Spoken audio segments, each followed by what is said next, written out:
Sinistra.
Ciao.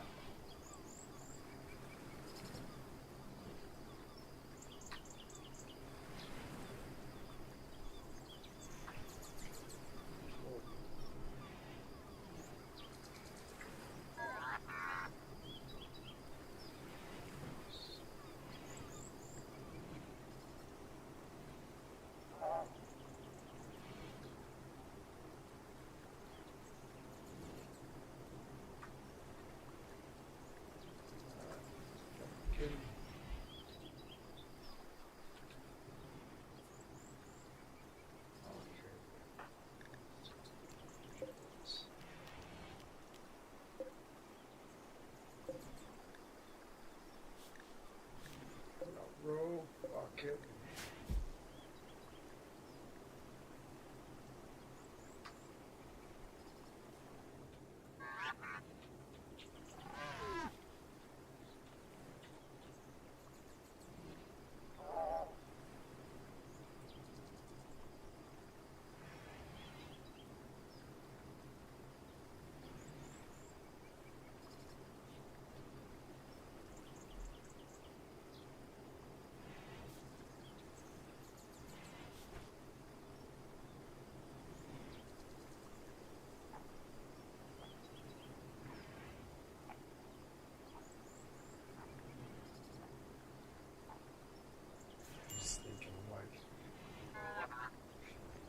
having a discussion on Captain Infinity Time Travel Theories channel about inferring, well, assumptions, and it's really interesting. I don't want to mischaracterize what was said.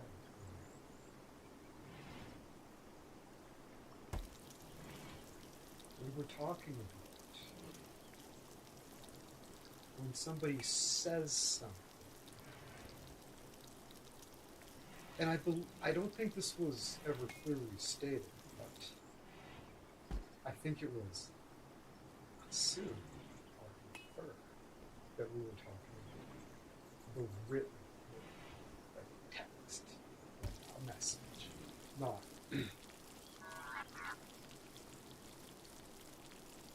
spoken language, right?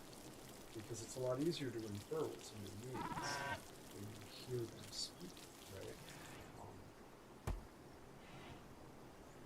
In comparison, like it's different, like in a novel or something, because there's usually a lot of like emotional depth. You get the situation, some adjectives,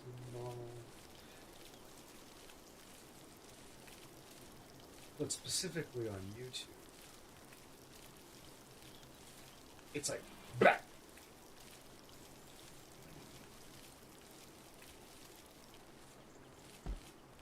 With like nothing, like nothing, right?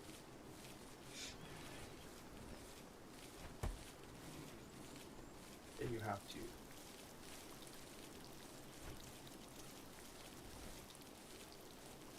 assume or infer whether it's sarcasm, like, is this a joke? Like, Daniel's hard to.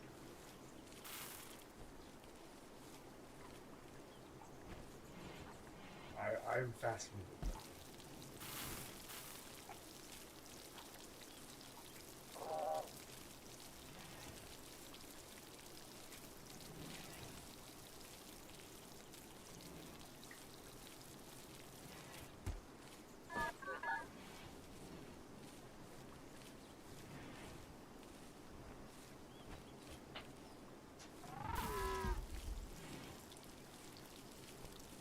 And then somebody in the chat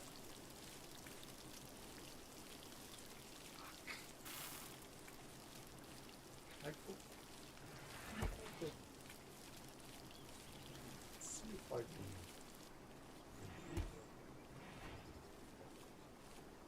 I doubt it. There's like, I'm sorry, Kat, but very little thing you come to your like you said, and you said so the chat runs properly. I'm not too sure. Maybe it does, I'm sorry. I don't know if it does. Especially if you look up stuff.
Second guessing where people are coming from is a waste of time, intellectually dishonest.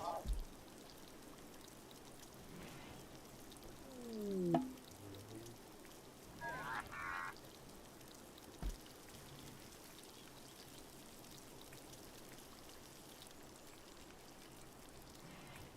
Having a second thought as to whether you properly understand the person's intentions.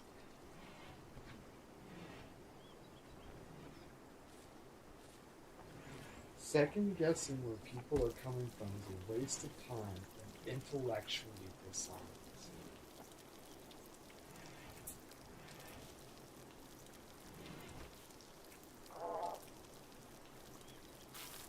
So when somebody says something and that first flash that you get, that's what you should go with, and you should never second guess that, and like put more thought into whether or not you understand what the person's trying to convey, is a waste of time and intellectually dishonest. What a wild.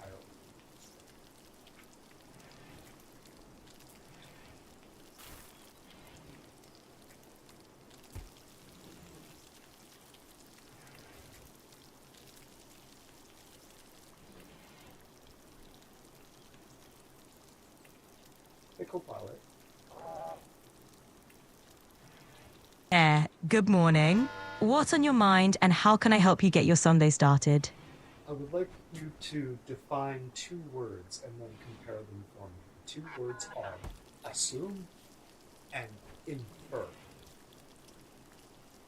Absolutely. Let's break those down. So when we talk about assume, that's basically when you take something for granted without having actual proof. It's a bit like making a leap of faith. Now, infer, on the other hand, is kind of the opposite approach.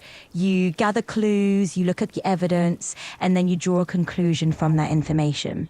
So assuming is more like jumping to a conclusion, or inferring is more like connecting the dots. So between the two, one is a bit more of a hunch, and the other is a bit more of a deduction. All right, what else can I break down?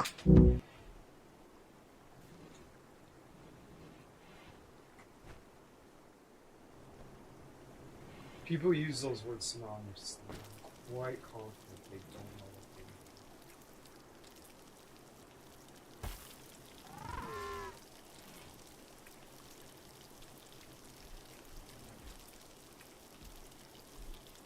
Because when I assume something, I'm very much making inferences based on facts and observations. Very much so. So I should use the word infer.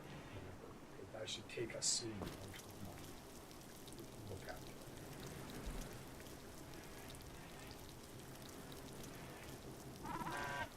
Or be very careful about how I use it.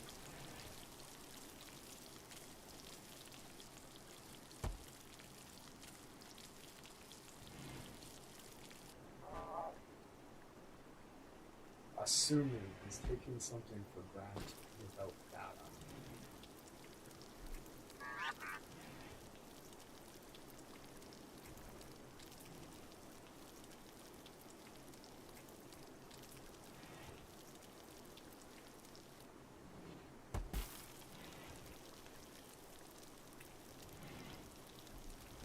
While inferring is a deduction process based on observing facts.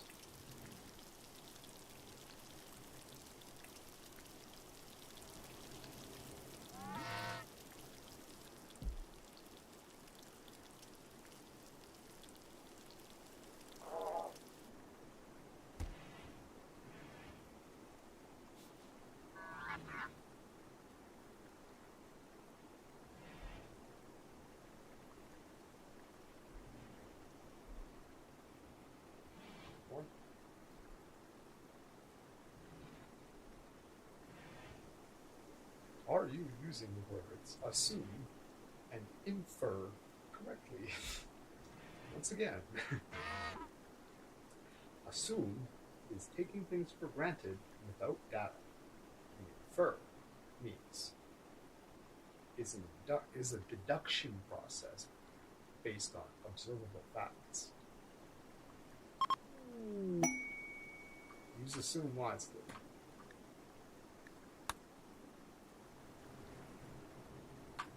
Is this the slaver? This is not the slaver. Oh, we'll wait till they wake up. Oh, it's 11 p.m.? Oh, Jesus. I'm sorry.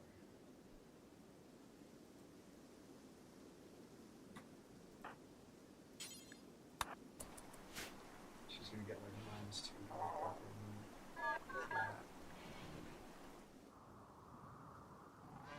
get back here, you fuck.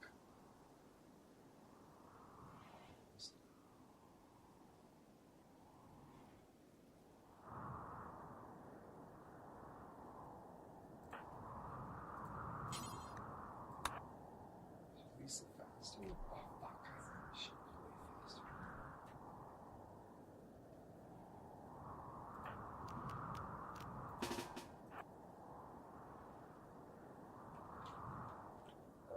Lisa, come on, baby, you can make it. You can make it. Catch her, catch her, catch her, catch her, catch her, catch her, catch her.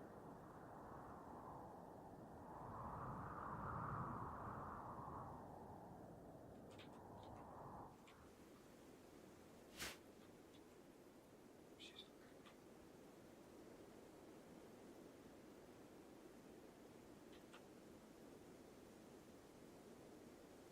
come on, Lisa.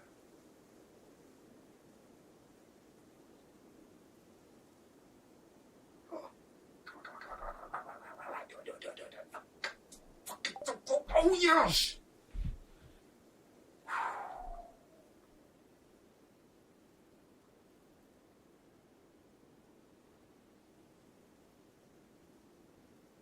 Sell that shit.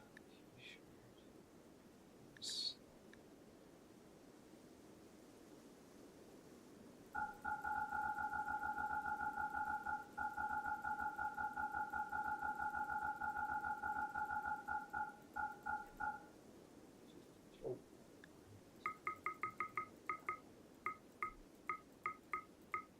We could have got a better price for this, but Whitney, I don't know, Whitney is not feeling it, so she might have been, it might have been better. Roll 0 fucking social to take it.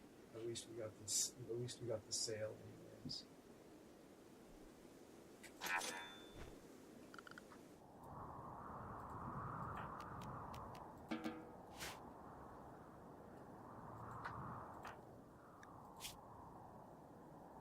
Stoned on smoke.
Hey, co-pilot.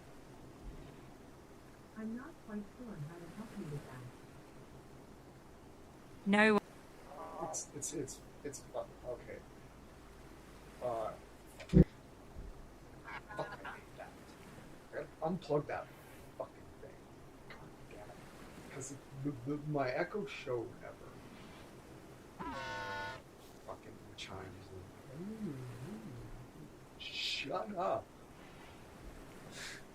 I didn't say your wake word.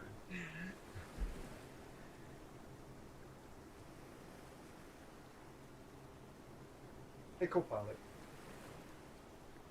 Hey there, nice to chat with you. What's on your mind today?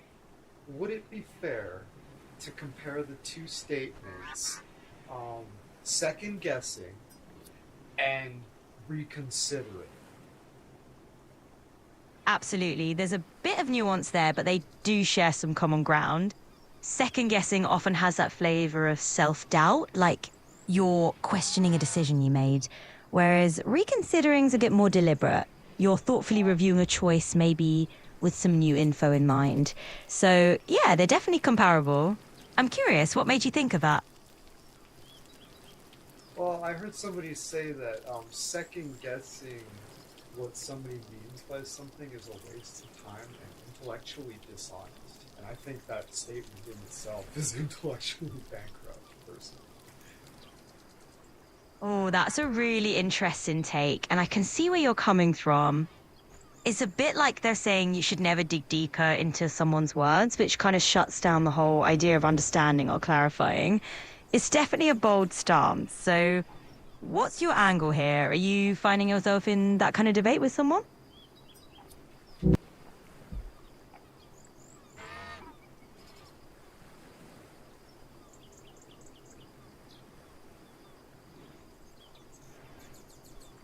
That was fucking.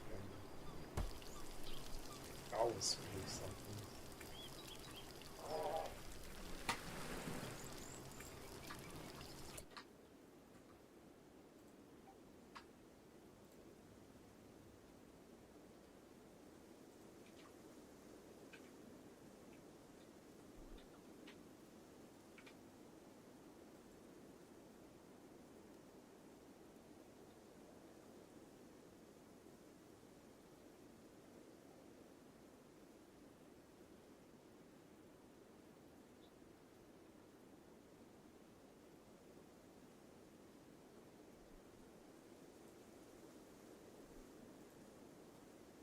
Okay, so we're gonna play that again. It starts at. Well, I heard somebody say that second guessing what somebody means by something is a waste of time and intellectually dishonest. I think that statement in itself is intellectually bankrupt. Oh, that's a really interesting take, and I can see where you're coming from. It's a bit like they're saying you should never dig deeper into someone's words, which kind of shuts down the whole idea of understanding or clarifying. It's definitely a bold stance. So, what's your angle here? Are you finding yourself in that kind of debate with someone? It's definitely a bold stance. It's a bit like they're saying you should never dig deeper into someone's words, which kind of shuts down the whole idea of understanding or clarifying. And I can see where you're coming from. It's a bit like they're saying you should never dig deeper into someone's words, which kind of shuts down the whole idea of understanding or clarifying. It's definitely a bold stance. So, what's your angle here? Are you...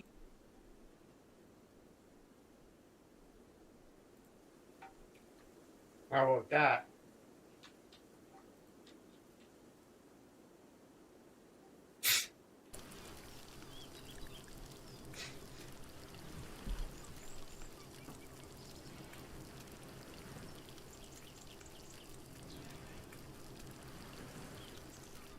I would assume that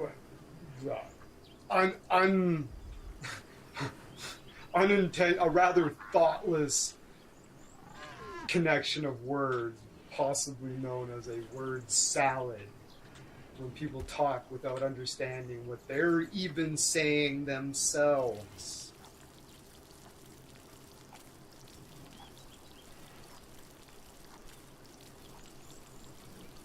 Okay, and also, just for full clarity, assume, is to take for granted without data. And to infer is a deduction process based on observable facts. Very different things.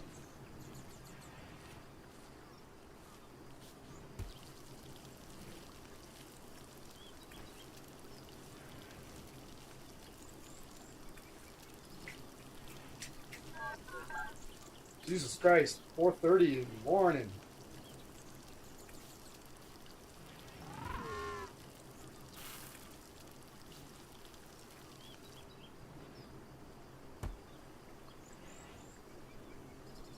I'm not going to doubt that he is a smart chap, but at the same time, you need to be careful. You need to stop, like, be prudent to, like, mull things over for a minute before you spit out some bullshit that you haven't thought through.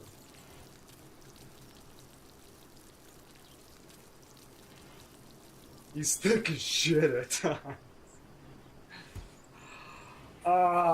Any ideas as to how old he is?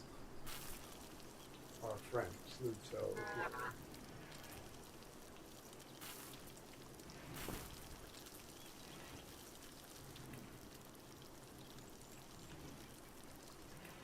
Because yeah, that was definitely a rather thoughtless thing to say. I was like, it didn't take me very long to be like, wait, hold on, what?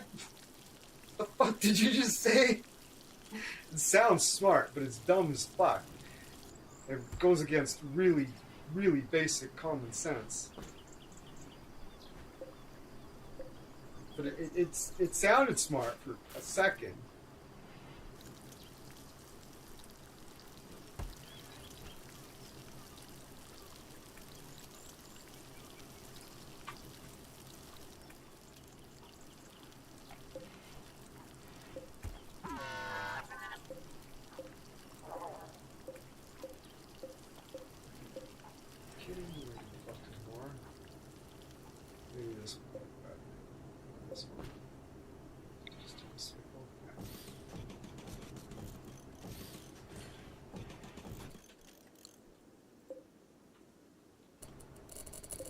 Oh, fuck. God damn it.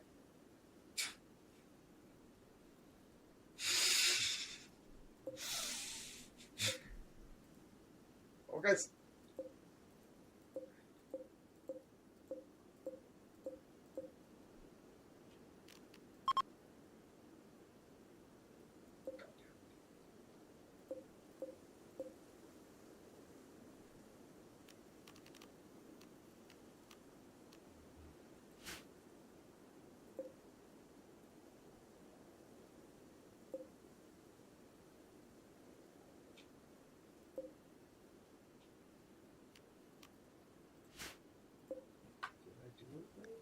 I don't think I did. It's just, it's fine. Still. Infinity says, I would say in the neighborhood of 57 based on currently available data, if that's a guess. But yeah, there's a behavior pattern there. Today was no outlier.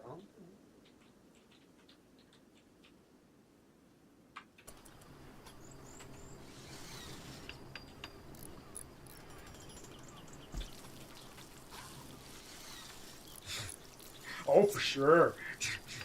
I'm beginning to doubt that. What did you say? I'm beginning to doubt the validity of your oh for sure's. Oh, of course? What did he say? Oh, of course? Or oh, for sure?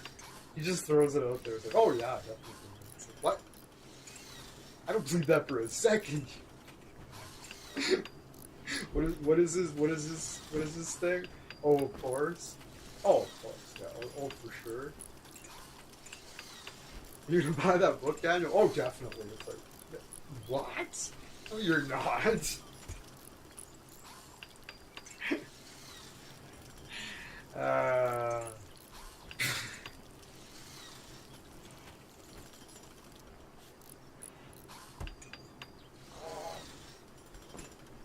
Nonsense. What are you talking about? Crispin's been adamant for years that these programs are fucking the OG timeline. The fuck are you on? Where are you getting your information from? Lunacy. Alex Kurtzman has been adamant since day one that Discovery and Strange New World are primetime live. What? I've never heard anything different from anyone until Daniel today. I've heard fans throw up their hands in the air and scream how that doesn't make logical sense because of this, and that reasons, which are all valid.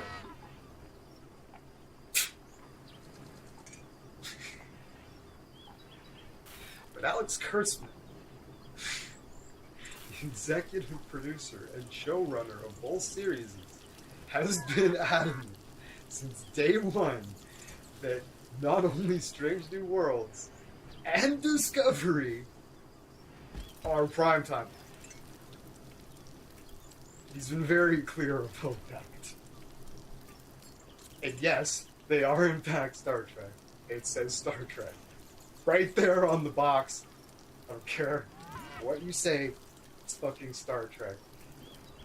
You want to be one of those clowns that says, I'm so grateful for this. Don't cry.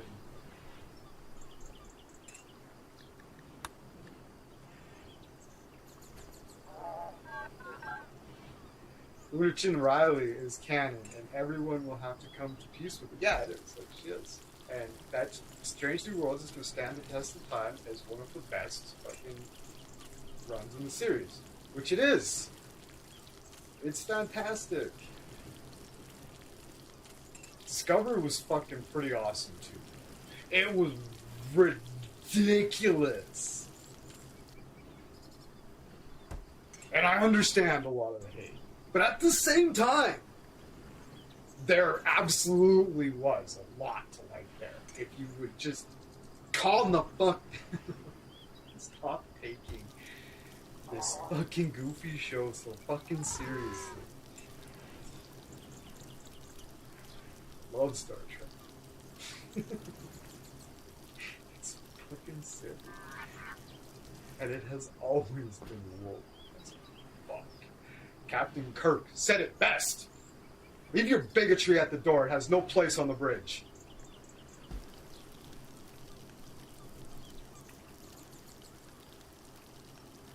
Captain Kirk wore fucking glasses, too. McCoy gave him a pair of glasses for his fucking birthday, and he was embarrassed to wear them. So fuck off with that shit about people be... Oh, you still wear glasses in the future? Yeah. Nobody had a problem with Captain fucking Kirk needing reading glasses. He didn't get his eyes fixed.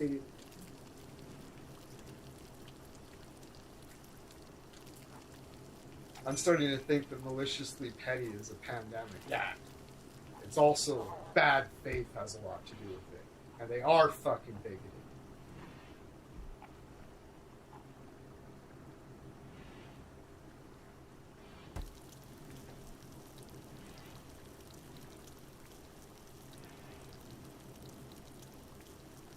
Nobody had a problem. Nobody said nothing about Captain Kirk when McCoy gave him those reading glasses for his birthday. He was embarrassed to fucking use them. That's called bad faith.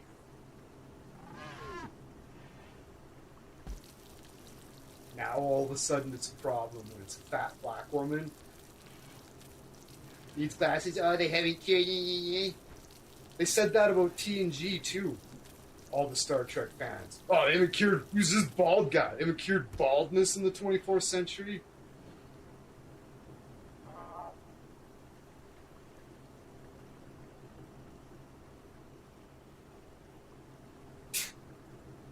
This is fucking bald guy. Haven't cured baldness. Had nothing but complaints when TNG came out. I don't care what anybody says. It is far and away the best example of what Star Trek has to offer. The best encapsulation of Gene Roddenberry's ideals. And it is far and away the most popular show based on ratings and absolute facts. It is far and away the leader, and it is not even close by a staggering margin. The numbers, it is through the stratosphere compared to all of the other Star Trek shows combined.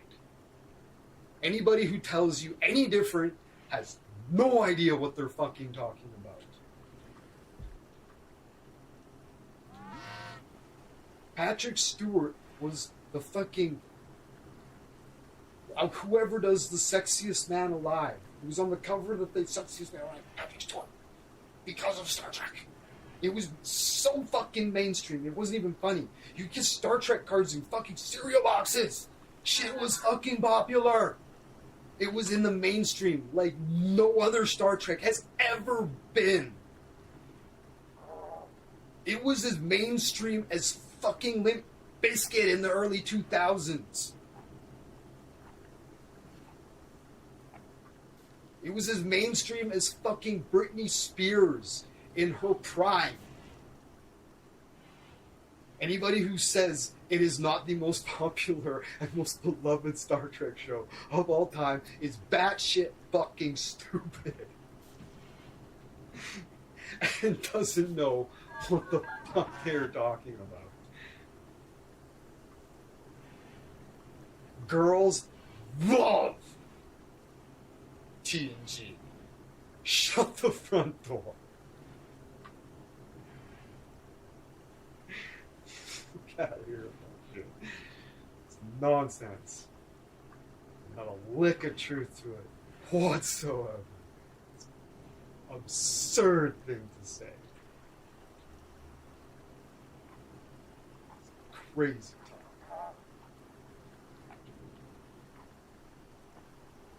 Yeah, it's okay to not like something without misrepresenting its actual popularity. Yeah, like...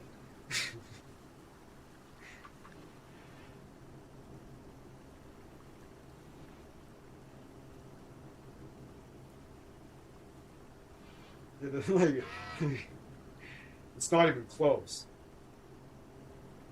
The notion is laughable.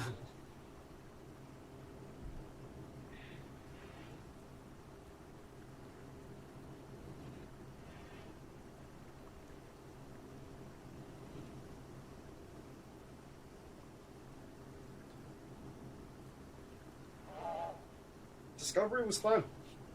I liked it. The best. There's a Star Trek. There's a Discovery short called Calypso, and it made me weep. There's a Star Trek Discovery short trek. I can't remember how long it is. Hey, co-pilot.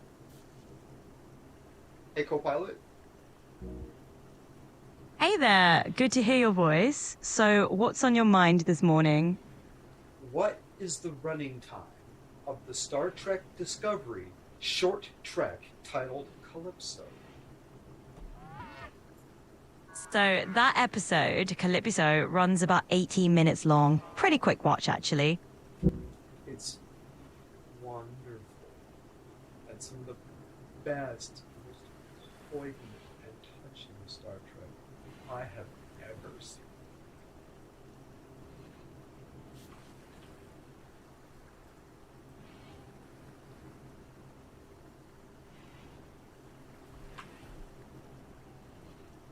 It is fucking heartbreaking, I gotta say. It is fabulous.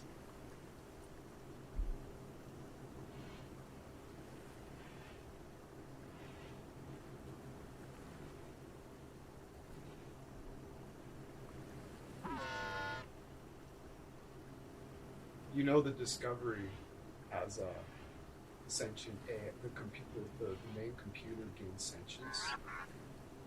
It names herself Zora.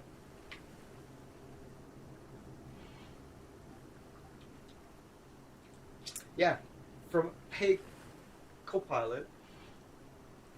Hey Co-pilot. Hey there, it's great to be chatting with you. So, what's on your mind this morning?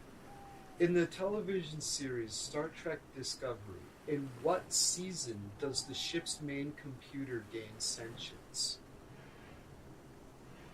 So that happens in season 3 of Star Trek Discovery. The ship's computer, which eventually takes on the name Zora, starts to develop its own personality and sentience around that time. Kind of a cool twist in the storyline. Yeah. Yeah, it's cool.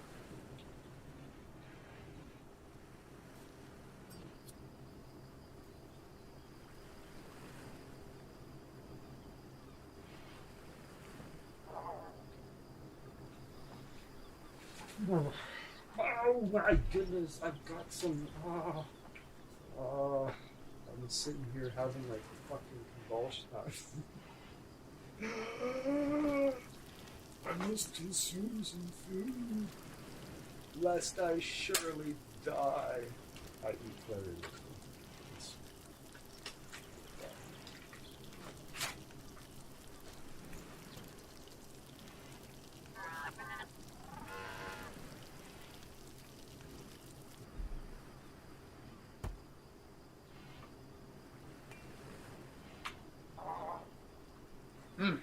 Delicious.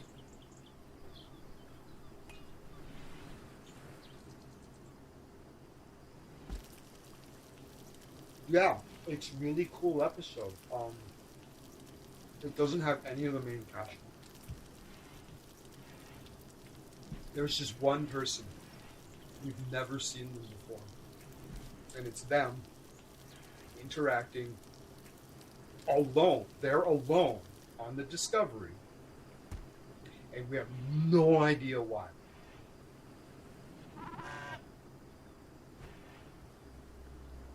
All we know is that Zora was told to wait. And it's been hundreds, thousands of years. I don't know. It's never addressed. I don't think it's ever been addressed. But yeah, it's just this guy, and he's alone on the Discovery with Zora, and it's awesome.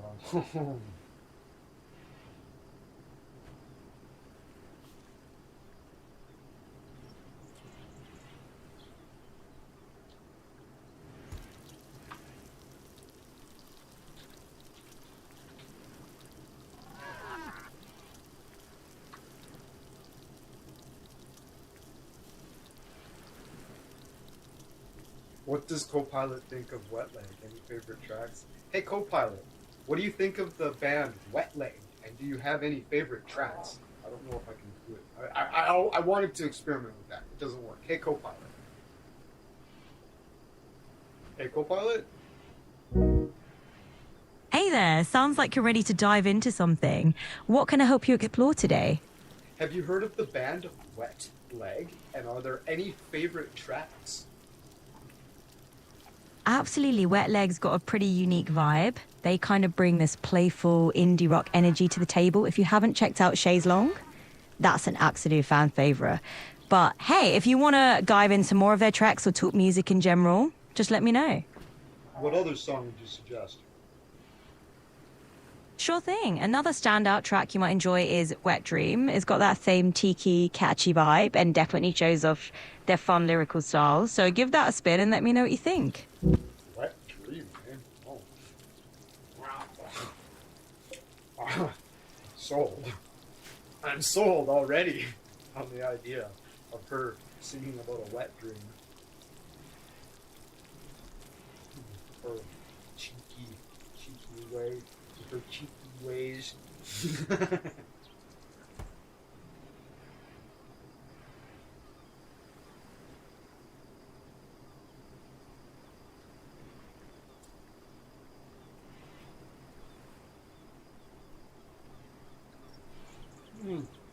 Oh, yeah.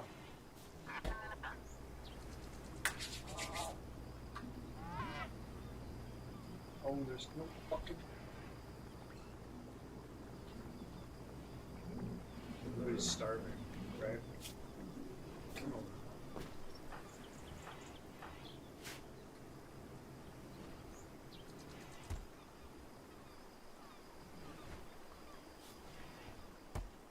Oh, we're fucking. Interesting take, although pretty unique, is of course an oxymoron.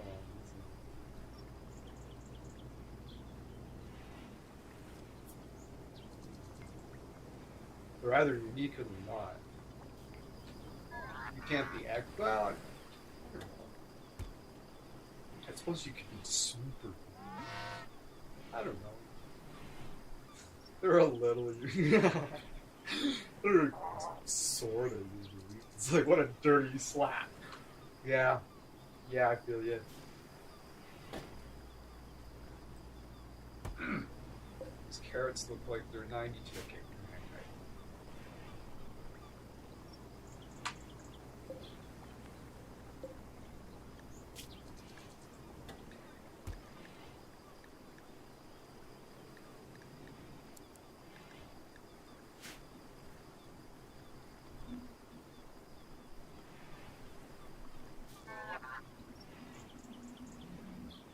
Oh.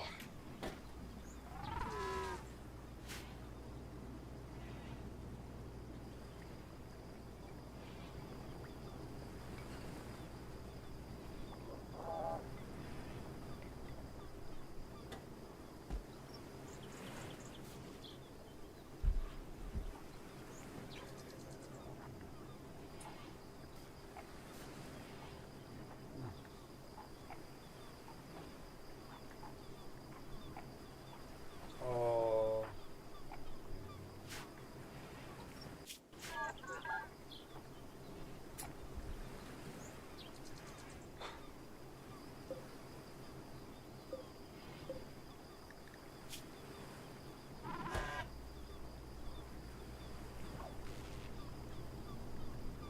Make yayo.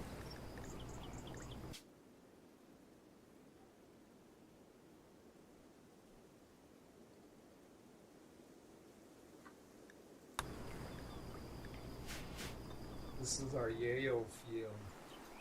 Right here. Get which. Captain Finneas says, oh, didn't go by. Let's miss the idea of starting a war out.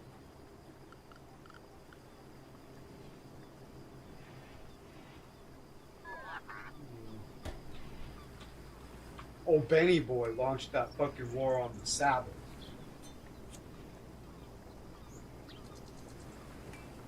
Did he not? What's... No. That was... Today's the Sabbath. Or was it the Sabbath? It was the Sabbath.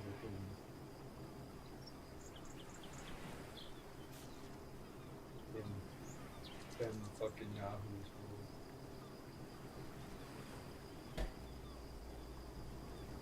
Benny Yahoo. That's what I'm calling it. Benny Yahoo.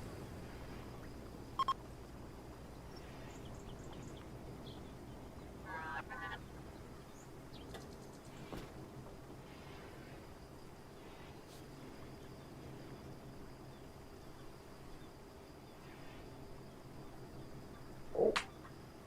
And with the... Oh, the cook. See? Her name's the cook. She's here. She's gonna process the fucking cocano. And she's gonna make yayo. We got fresh psychoid beefs. That's the cocano. Now where are we stashing the cocano? The yayo. Oh yeah. Here it is. This is our drug cabinet. It's behind the necklace there.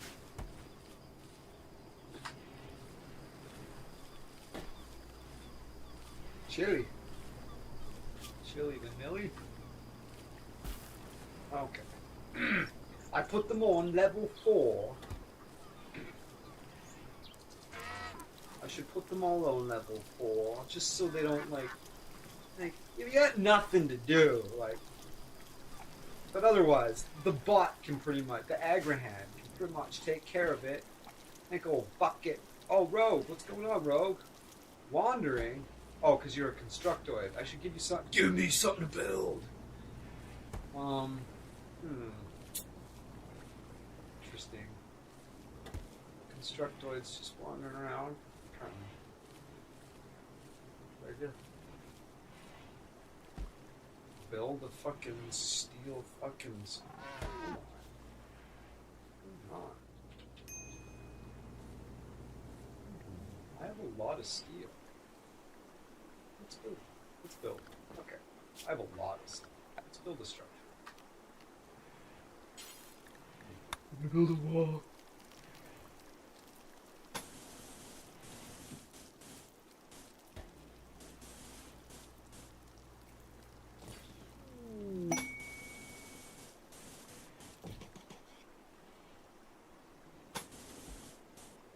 What is this? Oh, still slag, John. Get to it, Constructoid.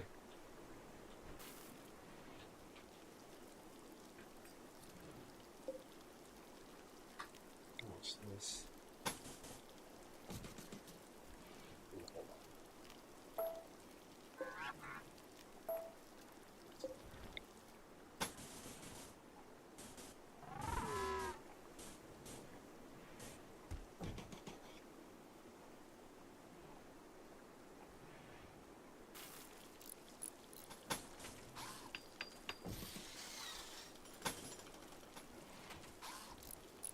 Oh, the fuck?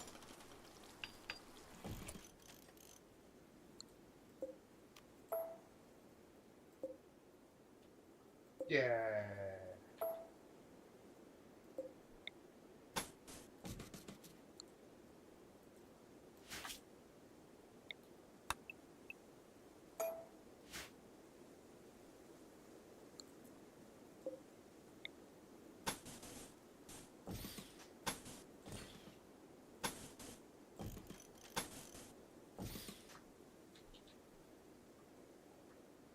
All the OGs know what this is.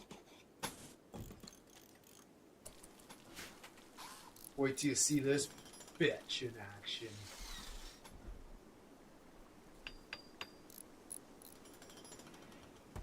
Although any of the OG people would be like, oh, about time you built one of those. There's a name for these, I can't remember what it's called.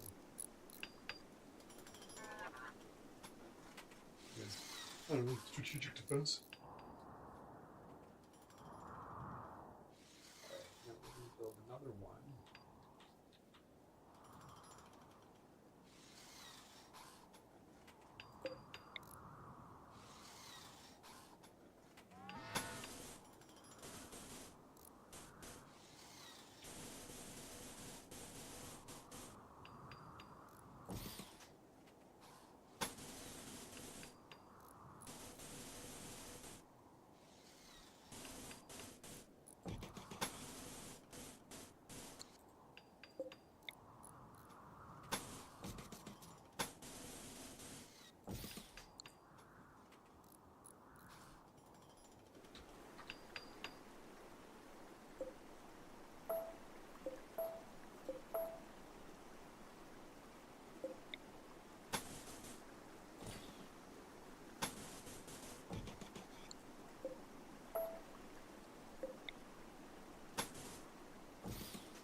keep you from wandering there, little buddy.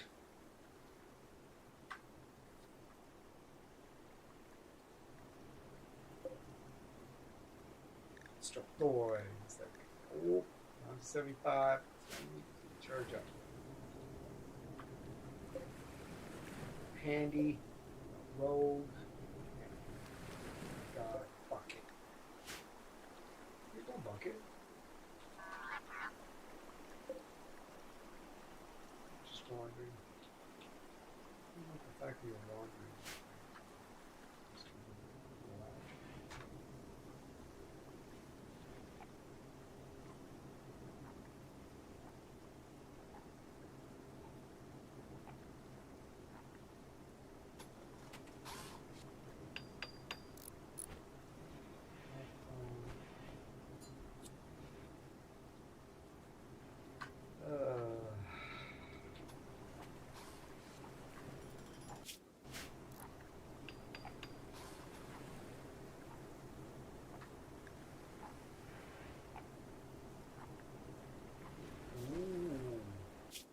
Inspired relationship.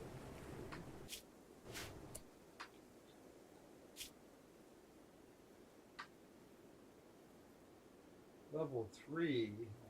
It's not.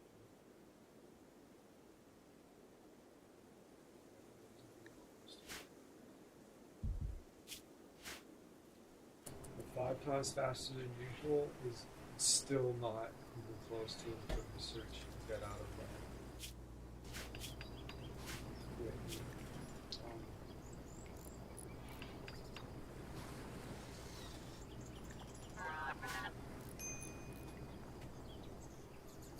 Which one was that?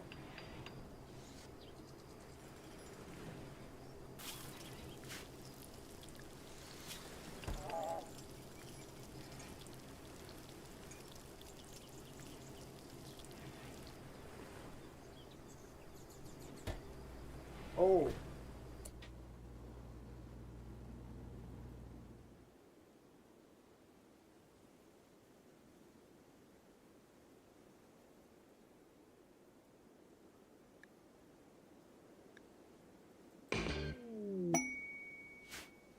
Sequoia!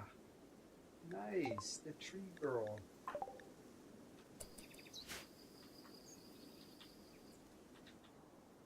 Okay, so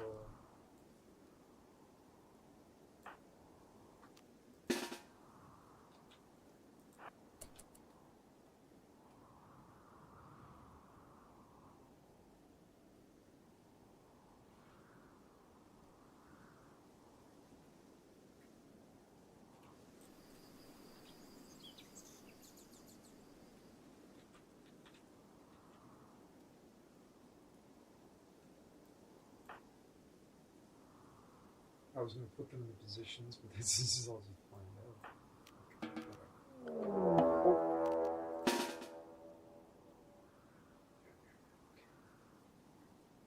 Are they good?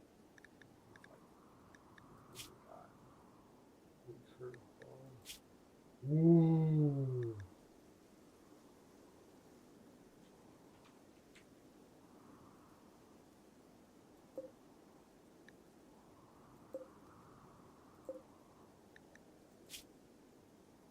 Launch on throwing shards and a short bow. Jotunn is the guy we gotta kill.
a shot lately.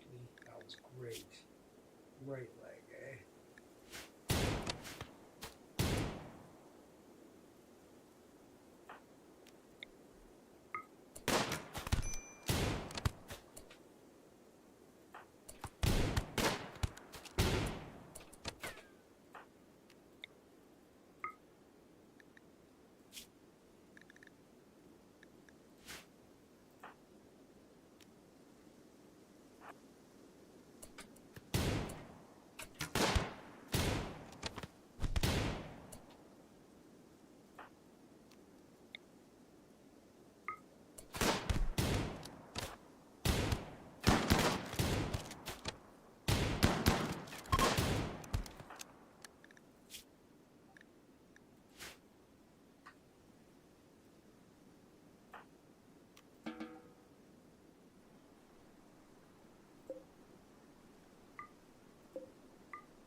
need some better guns.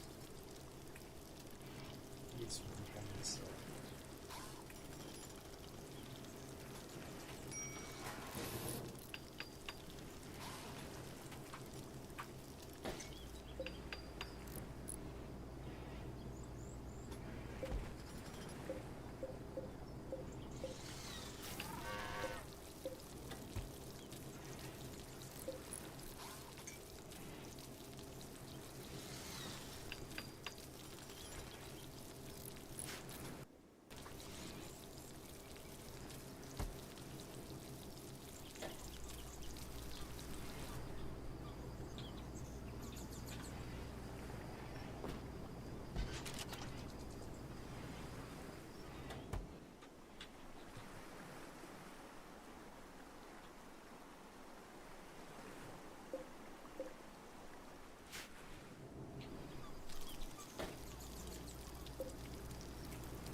Second.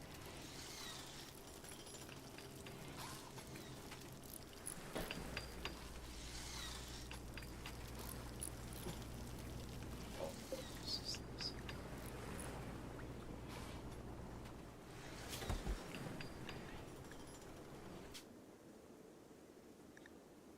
How to components. Should I use this? Yes.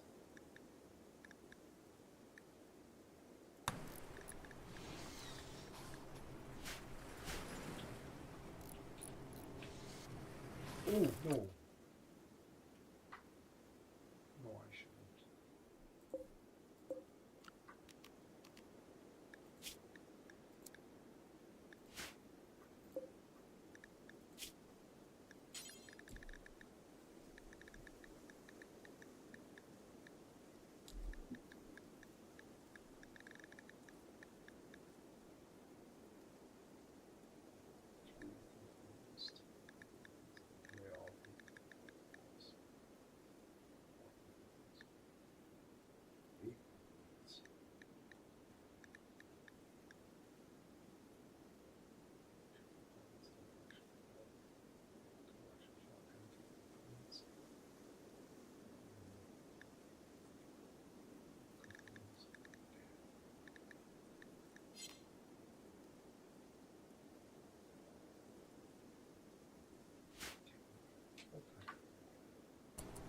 Okay.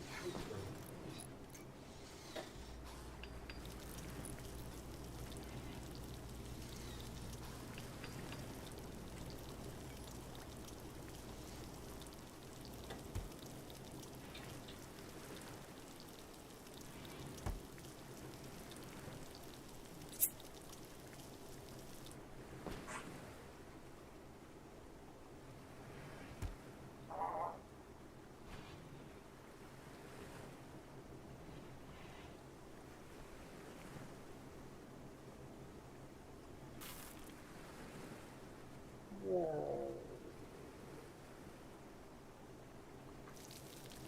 How's that for cold? I came up with it. I was just like walking down the aisle at work, and I was like, I do not offer peace of mind.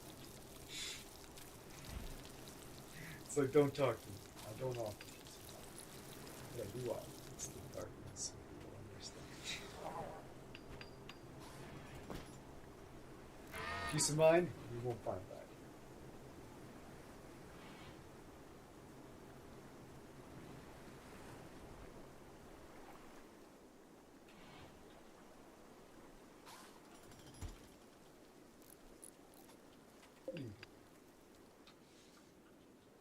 Oh, that's handy for lifting. I'm just going to get the. He's going to change the phone.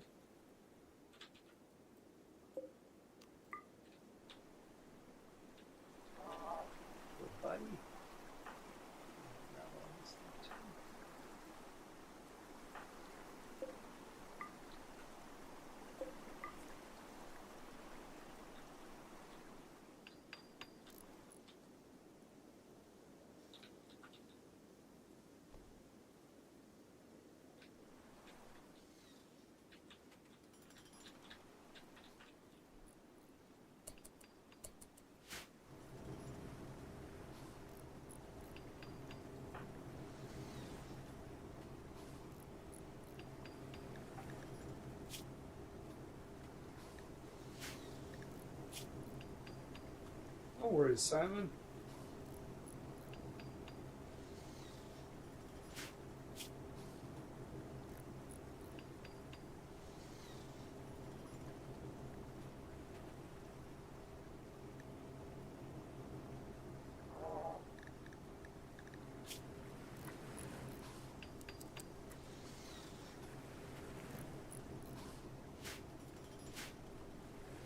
Passion for research, and we got 2 research chairs. How much human mother do we have? 137.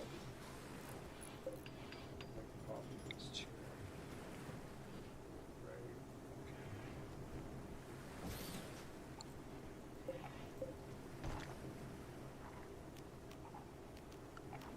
Install.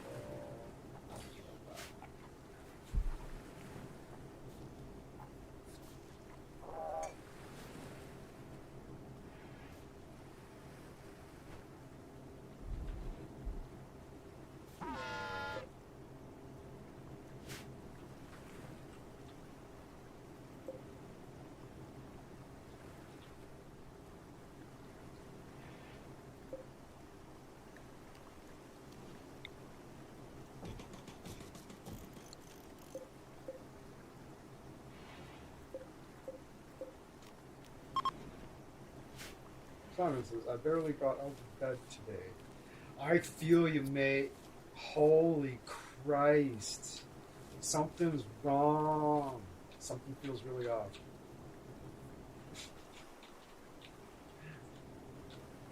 In my body for like the last 3 weeks. Maybe you got COVID. Maybe I got COVID. I kind of think I did. I kind of think I did. Because it's like, I've always said I'm immune to avian flus. Like, they don't make me sick. They just bring me down. Right? But like, there's been a few times over the last like 2 years or so where I've gotten like kind of flu-y, but it's been like a little different, and it lasts. It's like not. It's like it's not as bad, but it lasts a long time. Kind of thing. You just feel you kind of feel really bad for like a day, and then for like 2 more weeks you just feel awful. Whereas normally I'll shake avian flu off in like 2 days. It just barely phases me, right? It's possible.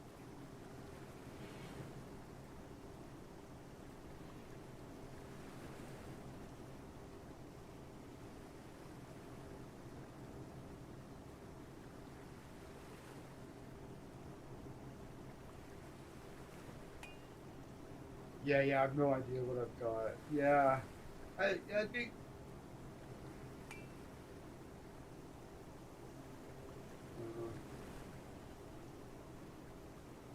Cause yeah, I've been getting like light motion sickness on the bus like every day for like weeks. It sucks. I normally don't. It's just like.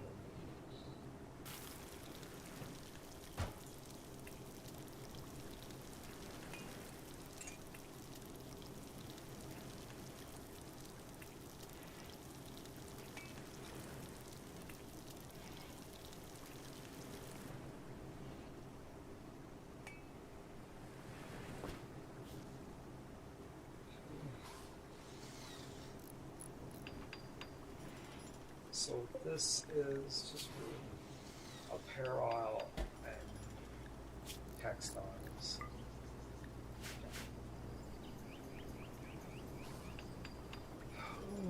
Right? You've seen it in me too, haven't you, Simon? I've been like especially at the beginnings of my streams, like I'm like down, right?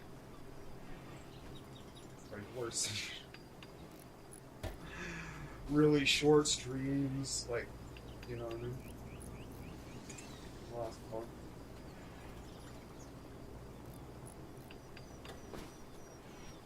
Foul and foul or mood crankier than usual? I think so. Yeah, I feel it. I think it's really obvious. I'm just probably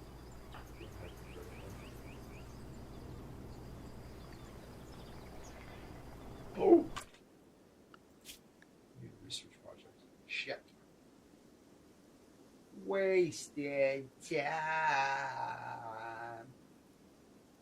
Oh, Tourette's. Xenogenetics. I did this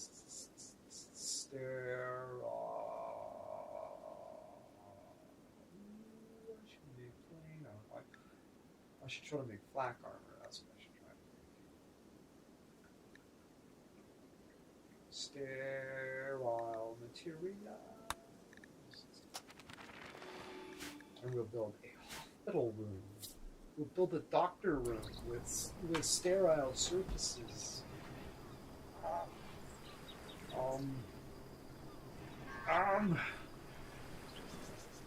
This is fog that I have to keep fighting off too, and it's just like, right?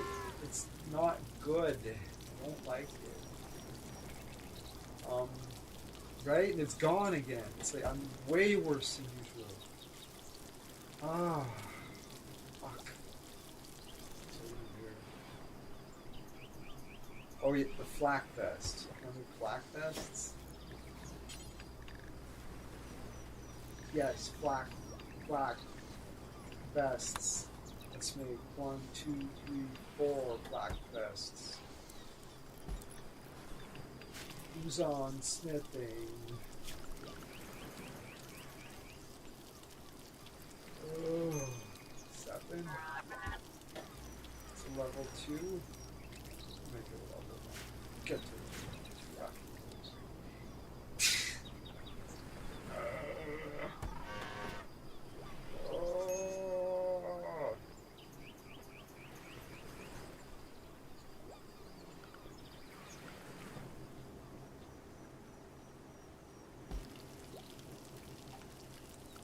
Whitney, where's Rogue? What's Rogue doing? What are you doing? Oh yeah, you're still building this. Yeah, that was a big project. Alright.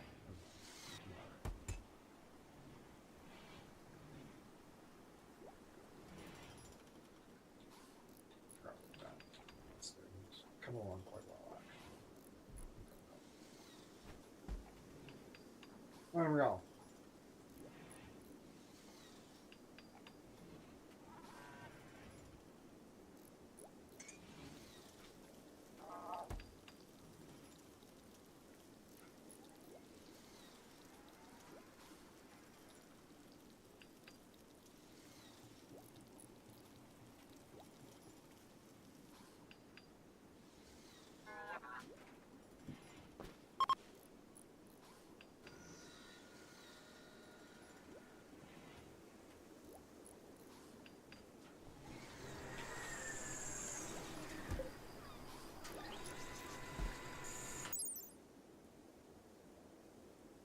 What does flak vest take from me?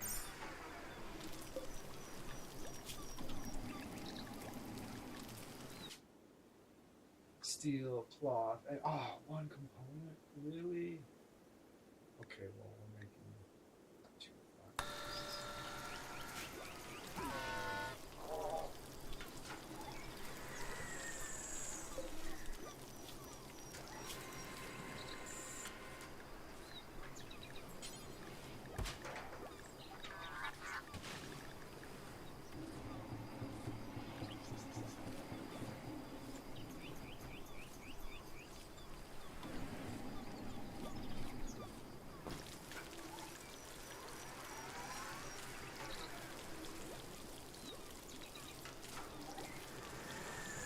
Oh, it's a machine here. I need a smith.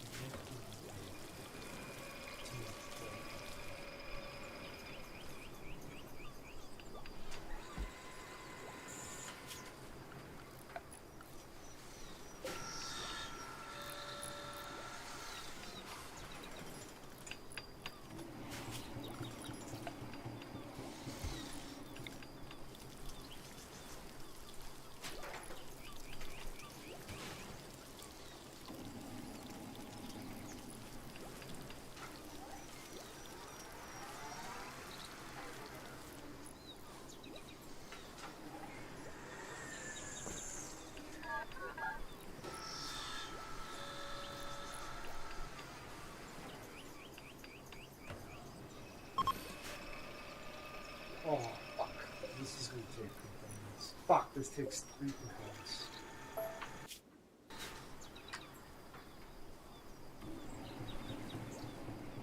So says I'm a DM you the opening of Park Ice because I want to see your reaction live. It's only 32 seconds, okay.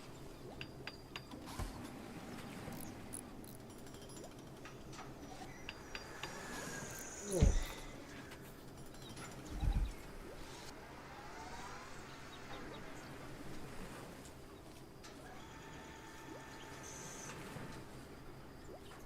Jeremy, good to see you, man. 6615. Hey,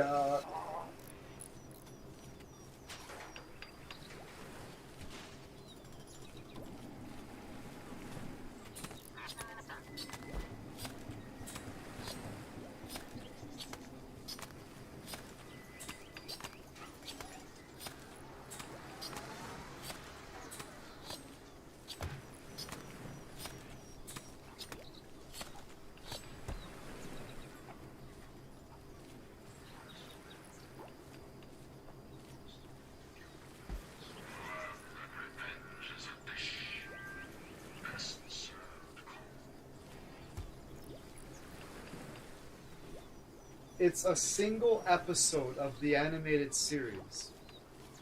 Is that what's going on, Simon? If that's the case, I almost certainly have seen it. Or is it a series? Okay. Oh, what? Yeah. Yeah, that looks interesting, yeah. I like Dr. Freeze. Ah, Jeremy says, I see a new pawn has joined. Sequoia. Yeah, she was chased by fucking bandits. And I fucking killed them over here.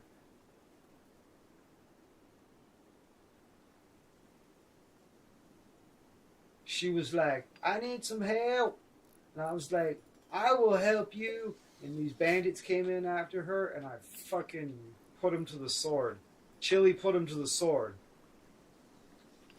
Chili's a fucking monster.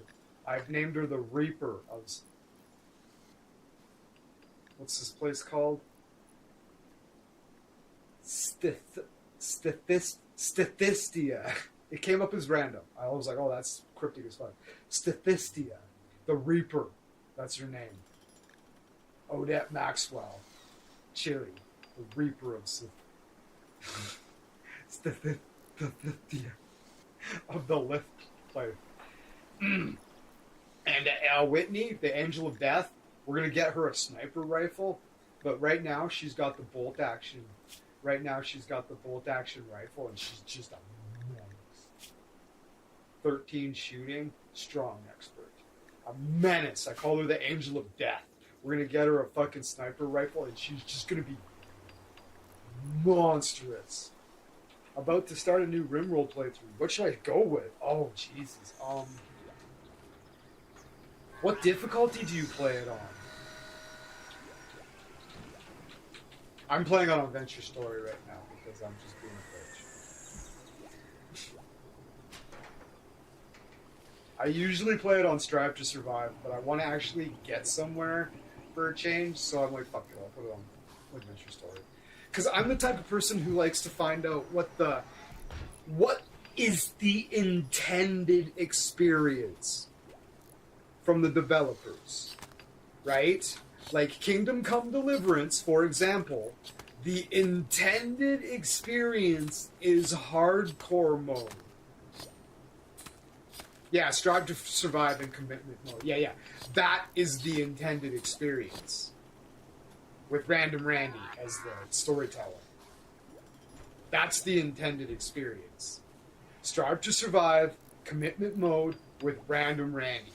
That's the intended experience. And I usually play it on Strive to Survive. Yeah, me too. Did you play Kingdom Come Deliverance too? It's so good. It's so good. But yeah, Strive to Survive, Commitment mode with Random Randy is the intended experience. And it's a wild fucking ride. I got into it with KCC. Oh, I didn't even bother with normal mode. I just, yeah, totally. You're doing yourself a, that was, oh god, yeah. But you're doing yourself a disservice by not playing hardcore mode. It's so much more immersive on hardcore mode. I'm so glad you just went straight to hardcore. Because, god... Have you played the first one?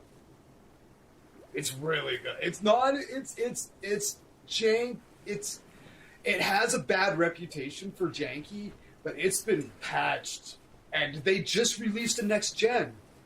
It is honestly so rewarding once you learn how to sword fight. It's actually right. I've met honestly, real talk. That is like Kingdom Come Deliverance 1 and 2 is some of the most rewarding gameplay I have personally ever experienced. No? Okay. Kingdom Come Deliverance 1 just released, like last week, a next-gen upgrade. I already own the game, so I got it as a free upgrade. But honestly, yeah, they just released a next-gen upgrade. A next-gen upgrade for Kingdom Come Deliverance 1, like last week. So, I highly recommend it. It is so good. Kingdom Come Deliverance 2 is better, but man, no. Kingdom Come Deliverance 1 is really fucking good. Really, really good.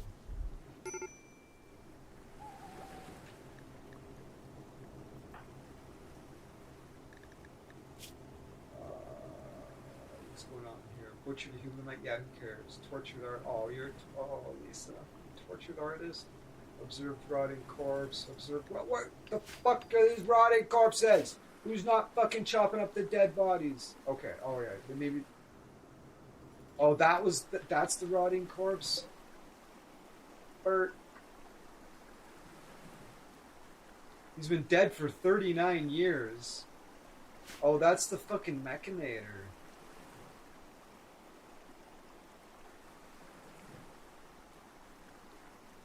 That's the guy I ripped the Mechanator chip out of his head.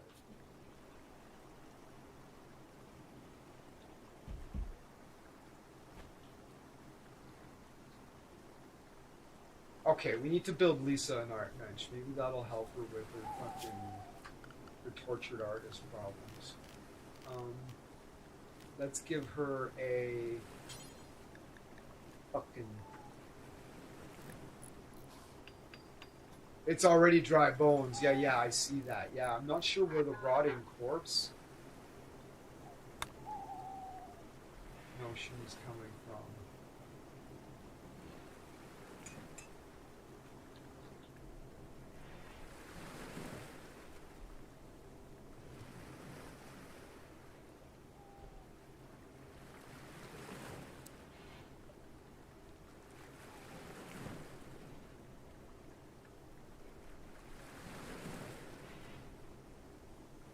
Fuck it. Tuck it in there.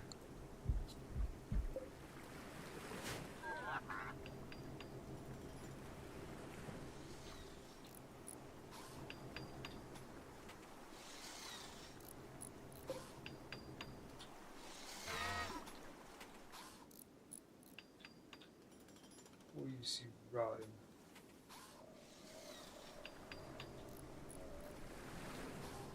Maybe they had just started to rot by the time we got them chopped up. See, I don't bury it.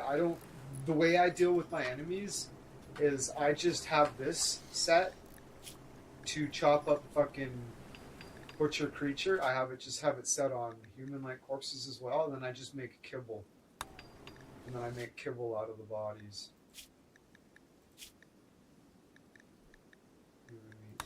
So, I gotta, here's the kibble though, I gotta put it in the box. Where should I put it?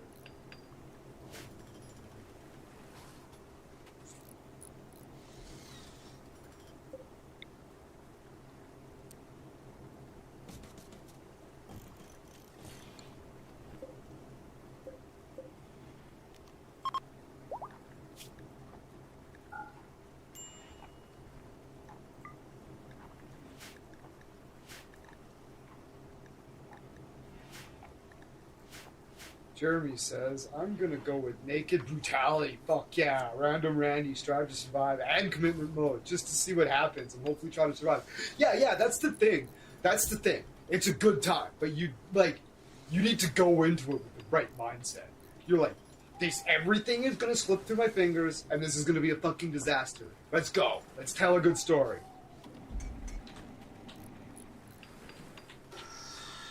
Do you stream? Oh, my channel.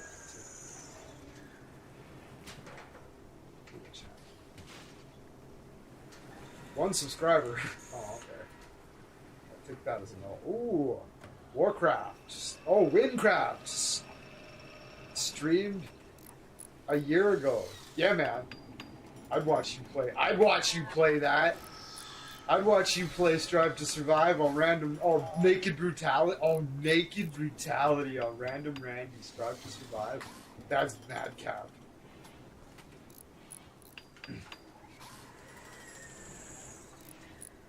That's madcap.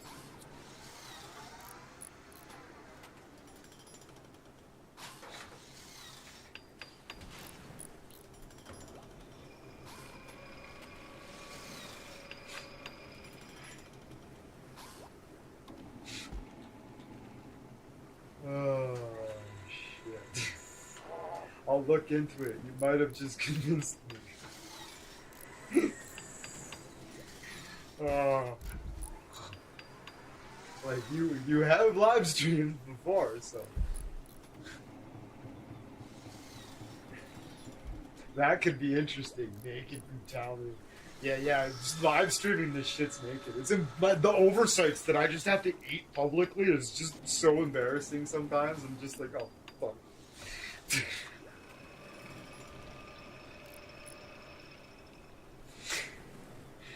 Oh, I just embarrass myself so much all the time. It's fucking, I don't know, it's probably good for me.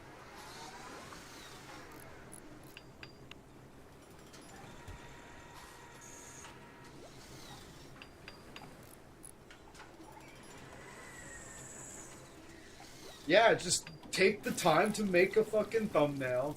You don't have to make a new one every time. Just make one for the series. And then, you know,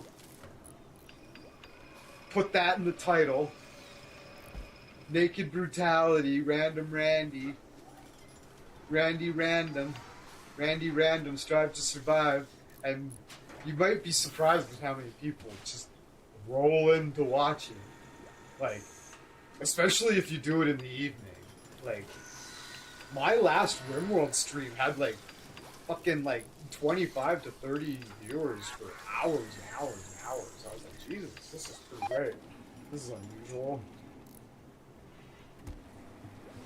I didn't even need to get rated. But yeah, the Rimworld in the evening does really play well.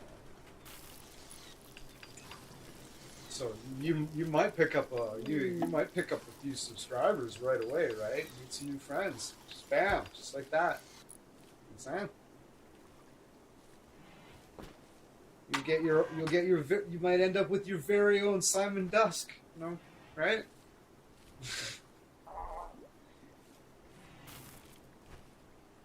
No, you can't have. Well, I'm not saying Simon can't subscribe to your channel, but you can't have my Simon Dusk. You have to find an original one with a different.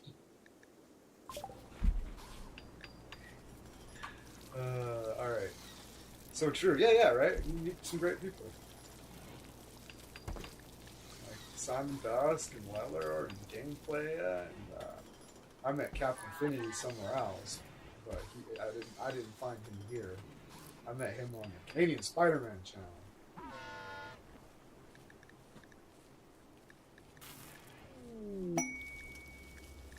My very own Simon Dusk. That's ludicrous. Yeah, you'll have a quite possessive, aren't you? Oh no. It's like I'm not saying I own you. It's like when you have a band and you're like, this is my bass player, right? It's not like I own the bass player. It's just like my bass player. It's like you're my friend, right? It doesn't mean I own my friends. It's just yeah, right? Right? There's a subtlety there. He'll find his own Simon Dusk.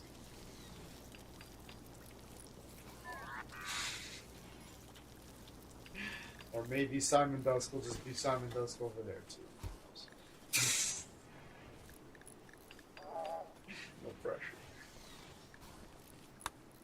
What's the wretch advanced tab? Oh, what's this?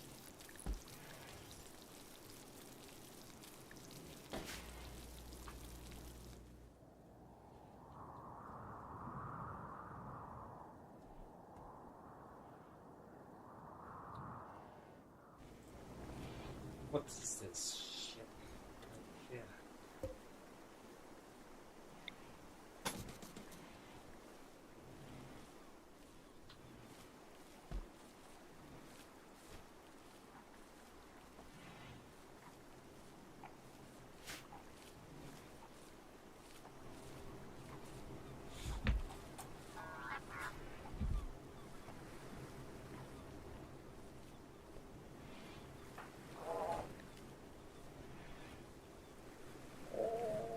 Oh, I can just go like this and just see all their energy read levels. That's cool.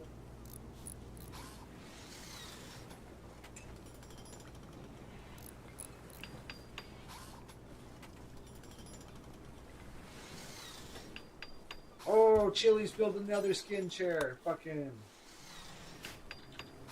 hell yeah, we're excited. We're researching in style, matching human leather armchairs. Excellent quality. It's chilly.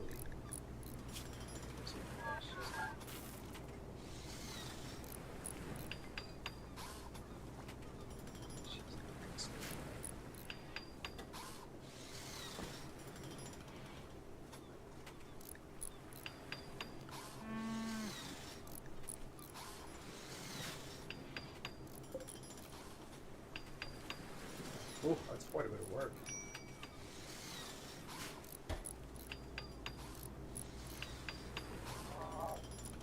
Ooh, combat supplier. Hell yeah. Wait, how's your health? Oh, she's... Okay, she's not ripped on smoking levels.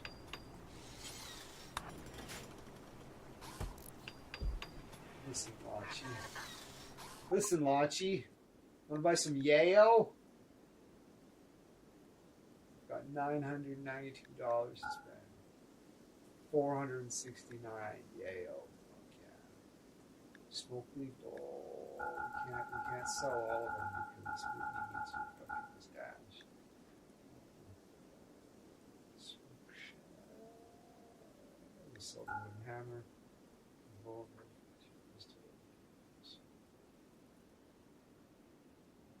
Ooh, leaf brush.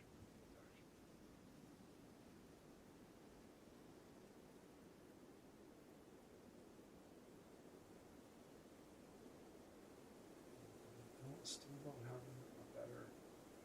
Oh!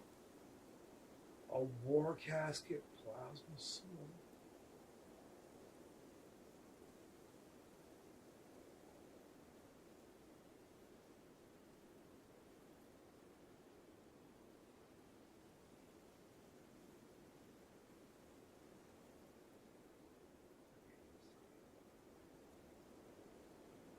Oh, son of a bitch.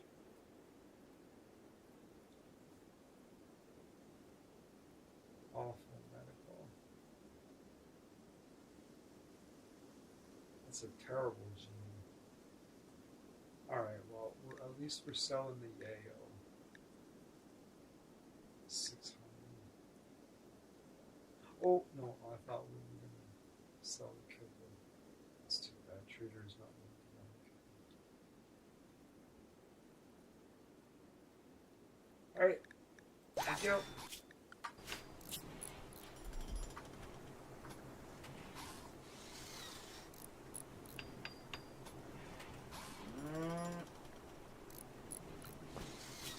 I think somebody else. Who else? Square.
Jeremy says, if I were to start streaming, should I do it on YouTube? Oh, I won't watch.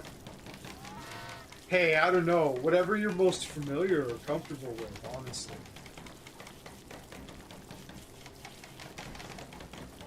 I would say YouTube. Look, I don't watch Twitch. But hard to say. You might do really well on Twitch. If you love Twitch and you like the infrastructure of Twitch and you understand it, do you know and understand Twitch? Because I don't. Simon says, I'm guessing YouTube. Like, if you know and love Twitch and understand... Yeah, I'm way more familiar with YouTube, to be honest. Yeah. Okay, because, like, have you ever really watched Twitch?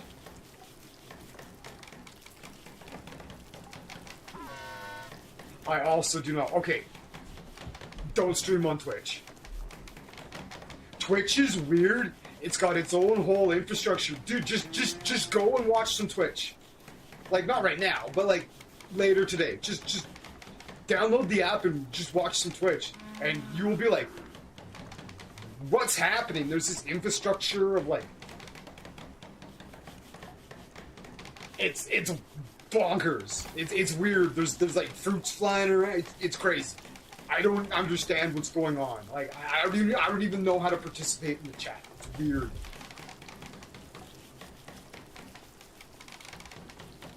It's its very own thing. Yeah.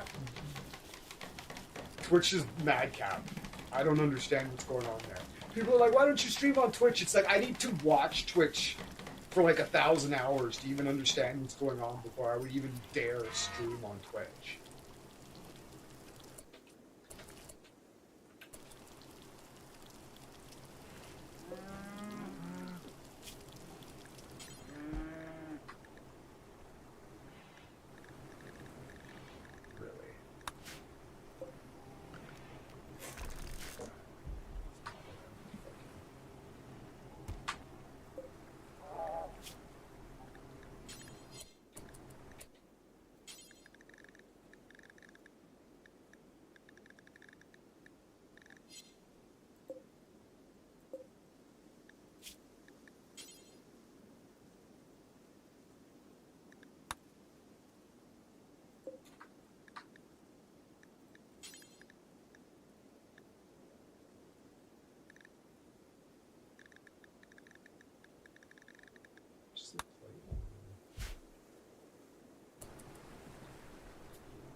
That's the thing, like, it's like, yeah, if you know and love Twitch, yeah, fucking go for it. You can make a lot of money on Twitch.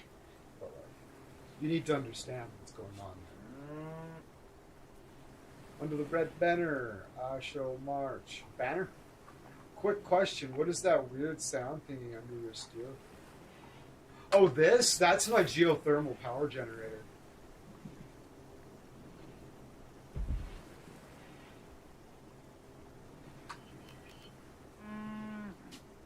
You can choose a graphic. I just let it choose randomly.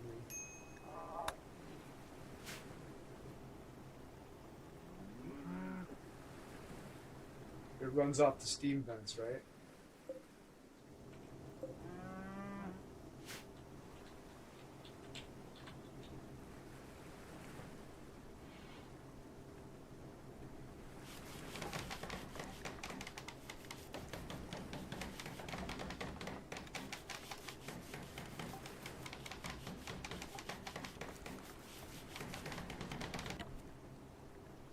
That guy reminds me of the Emperor of Man.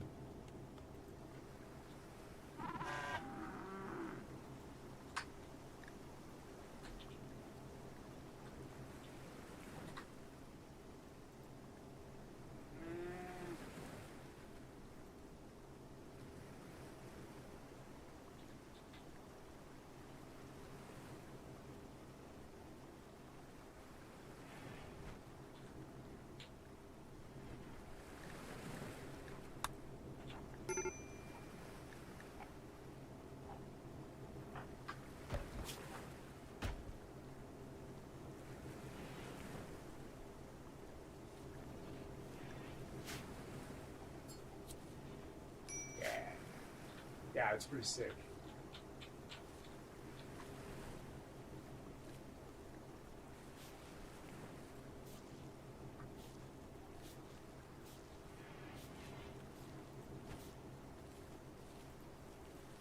the Emperor of Man.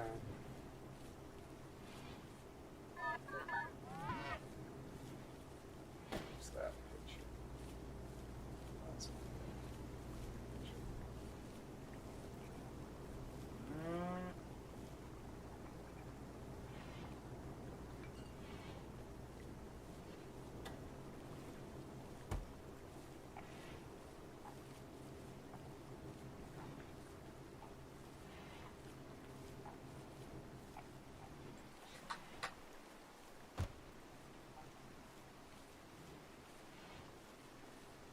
Right, Simon? Whenever I see that guy, he reminds me of the Emperor of Man.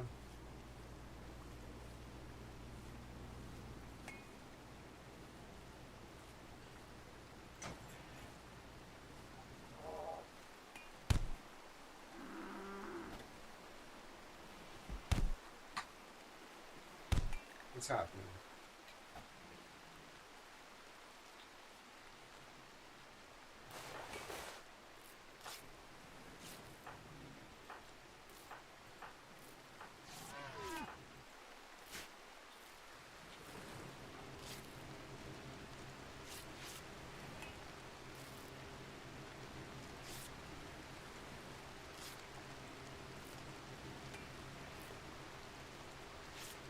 Yeah. I think there was a specific picture I seen one time where his hair was off to the side like that too, which made it like really. I think social fight just occurred among the traders. Okay. Oh yeah, yeah. Bruise, human fist tended. Yeah, okay. They're just scrapping them themselves. Yeah. Ding, ding, ding.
Oh, hold on. It says all four of them? Yeah, yeah, okay. It has the list there. Jeremy says, one time, a social fight happened at the trader that trades that got killed and dropped a bunch of his wares. It was half the day for my colony. Oh, wow. His boys didn't pick it up. They're just like, fuck him. Fuck that guy and all this stuff. I don't want it.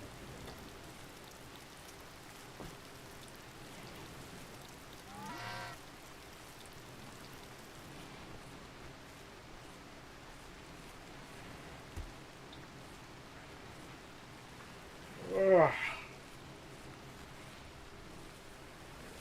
This chair's hot.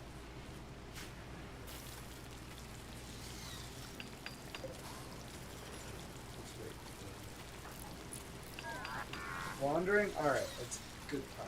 Good time. Let's check out the stock. Let's check out our stocks.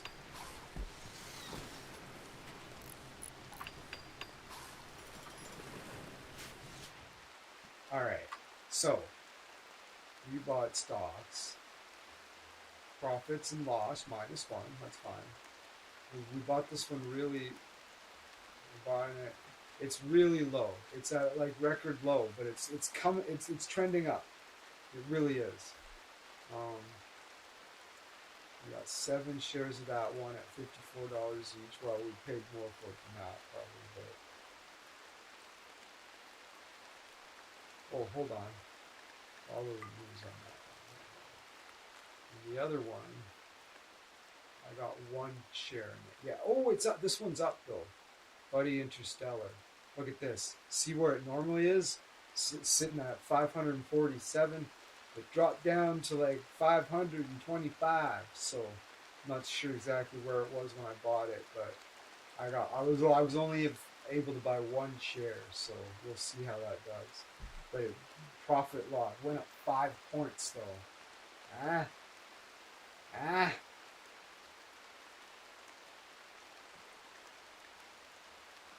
Do we want to put more money in stocks, or should we fucking just hold on? There's something more fucking intriguing here. I want one that's not like stupid expensive. Starshot Traders. I should just buy this one. Well, what's going on in? I was wondering if anything's going on in the news. Yeah.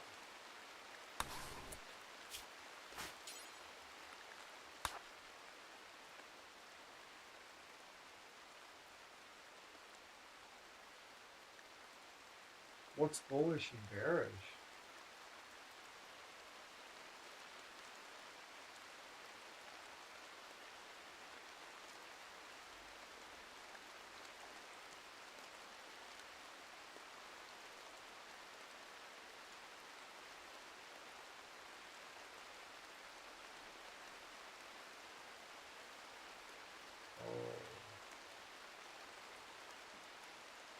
Oh, this means you should sell, right?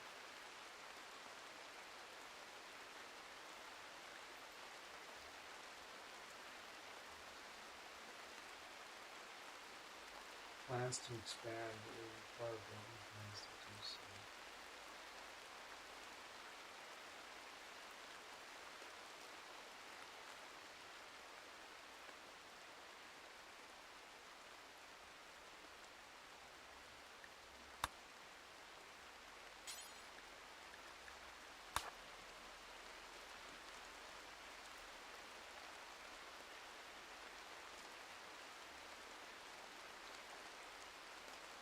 Where's Badger?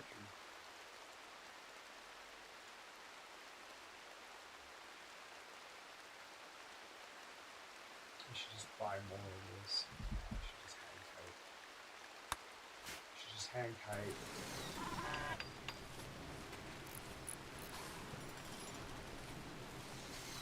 Put like $1,000 in the stock market. I should just let her fucking buck for a bit.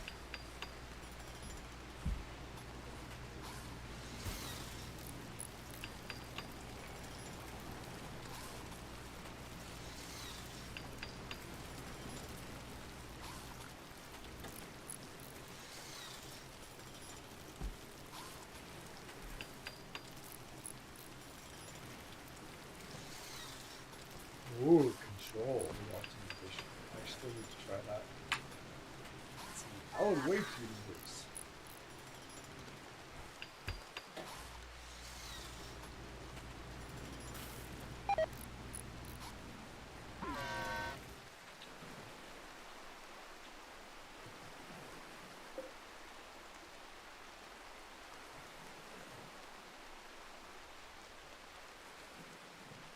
Got pollution running into the ocean there. So what's the plan here? Are we going to some grand colony city? Well, so far the plan is we don't want to expand beyond our means. We're gonna sit here, and we're going to. I think we have everything we need to run smoothly and be self-sustained. And we're gonna sit here, and we're gonna sell fucking kilos of fucking cocaine. We're gonna sell the yayo, and we're gonna get rich, and we're gonna stockpile. We're gonna buy weaponry, and then we're gonna make this place as nice and pimp as possible without expanding. We're gonna build a little pimp colony here.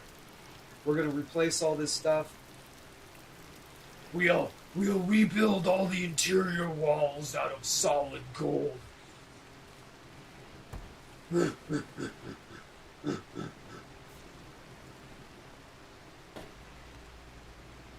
that be amazing if I accomplish it? I get so rich that I like replace all the walls inside the compound with gold and build this like silver palace and shit.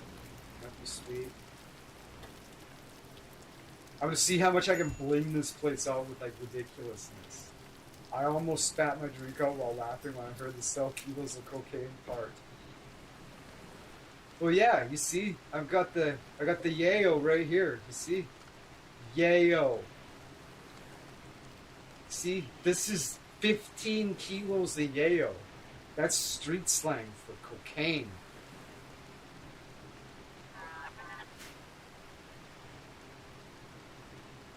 And flake is crack. We don't deal in that garbage because I allow my colonists to freely partake in all the drugs. Unrestricted. No chemshine, no. And I don't make flake because we don't want to deal in that. We sell high-end yayo and joints.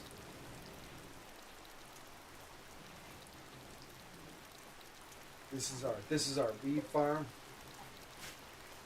Give them roids. If I could, I would. Well, actually, I don't. If we want to go that route, we're gonna deal with eugenics and gene manipulation.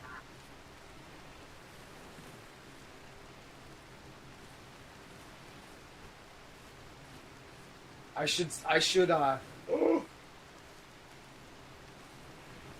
should study xenogenetics and then purchase a small child. Yeah. Eugenics is the way to go. I'm going to purchase a small child, and we're going to make them, like,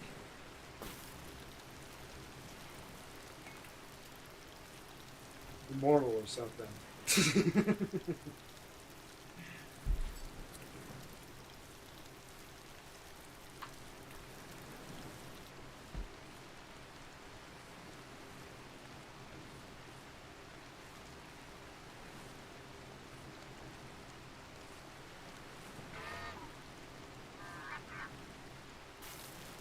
We need to purchase a small child, manipulate their genes, teach them the business. We're gonna name them Tony Montana. No, we won't be that on that. We'll name them something.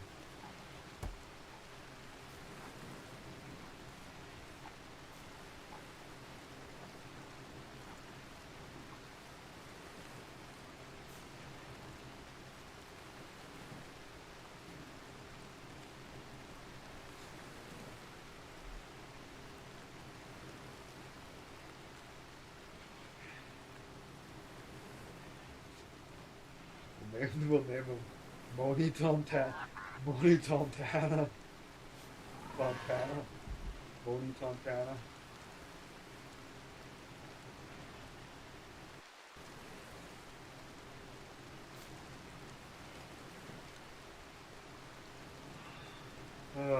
Or just lean into it like super hard. Okay, we have to go with the most absurd option. We're gonna name him My Little Friend. We're going to purchase a child, and we're going to change their name to My Little Friend. That way, we can introduce him to, say hello to my little friend. And we're going to turn them into a monster. We're going to make them we're going to make them a cannibal. And we're going to sell drugs on the internet.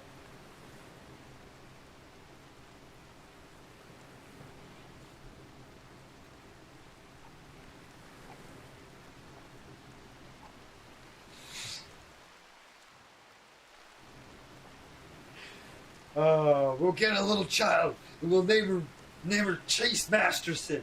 And if you know what that's in reference to, you get a gold star. We'll make her really whine.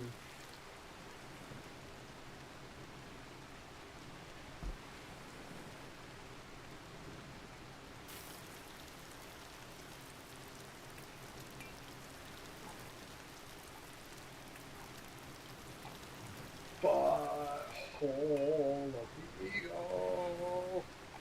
Butthole. Okay.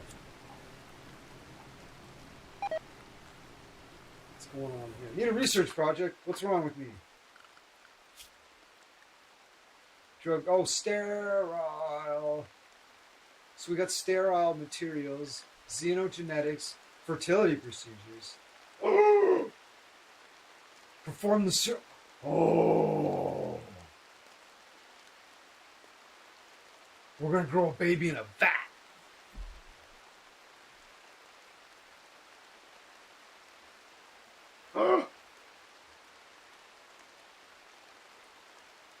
Dude, is its head buried in it? Be careful. Seriously, is its head? Don't just... You know how to get rid of... Google how to get rid of ticks out of your cat.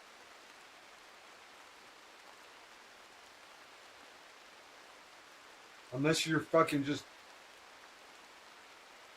Oh, really? Okay, good stuff. I'm like, you know how to deal with this, right? Because if you don't, they could get an infection and die. Because if you, like, rip the head off and leave it inside, like that... Okay, good stuff. What do you mean, fuck no?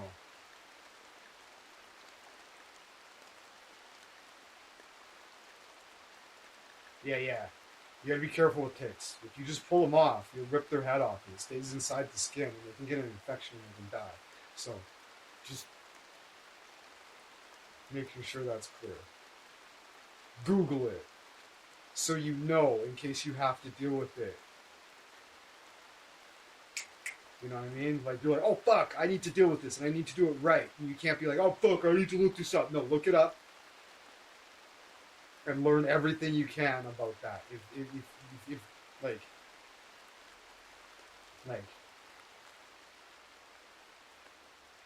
there's a trick to it.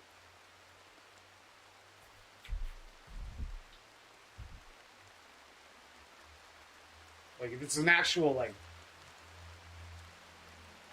tick, you know what I mean? Like, ticks are nasty. Ticks are fucking nasty. Okay. Family procedures and xenogenetics.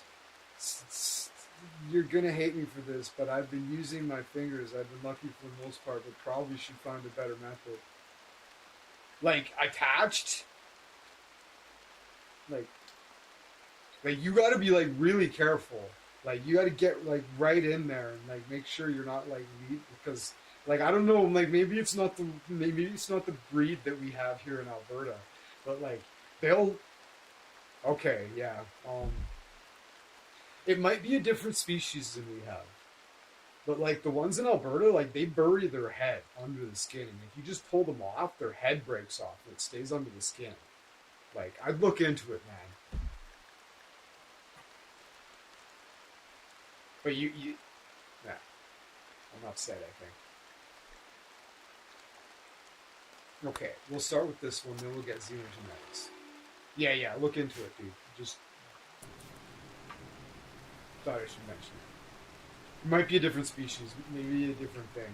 Like, I don't know.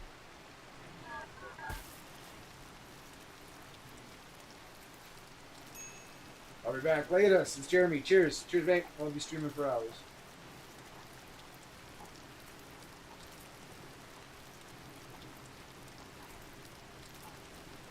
As soon as I say that, I yawn.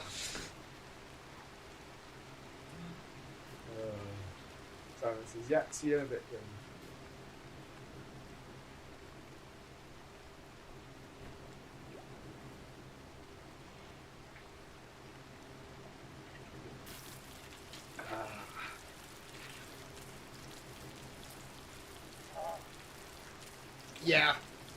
Yeah, like I said, the chances of it being a different species are actually pretty good.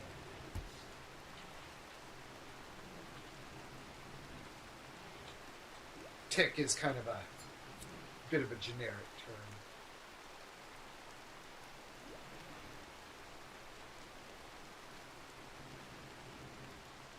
Maybe if you catch it right away, it's different kind of thing, or if, like, you find one that's, like, big and fat, maybe that's when it's a problem.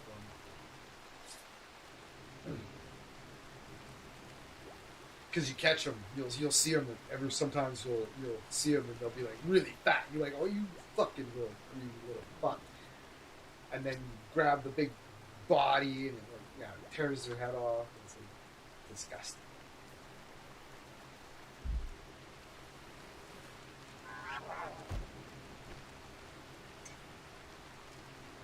And the insect juice mixes with the cat blood. And fucking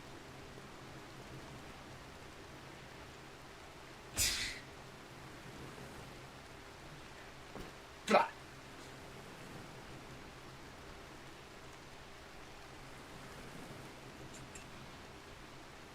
Maybe your technique is impeccable.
Surprisingly, I'm really hard to disgust with blood.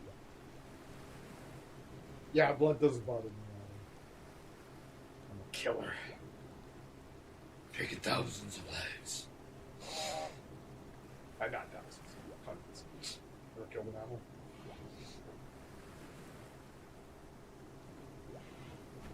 Also, one more thing. Once I pulled a tick, I would immediately crush it. Yes, this is with my bare fingers. I would immediately go wash my hands. I'm scared of these bugs. Yeah. These bugs. Dexter, Because I might not feel I should. Yeah, exactly. Yeah, I'm glad you take it seriously. Yeah, you're probably doing fine. Tighten up my roots.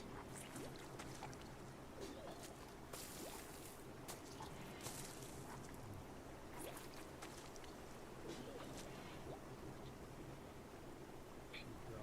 Other side of that there.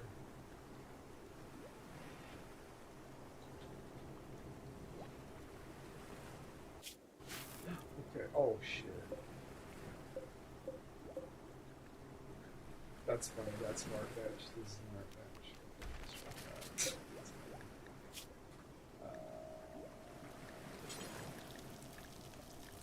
Like a grand sculpture. Yeah. Because.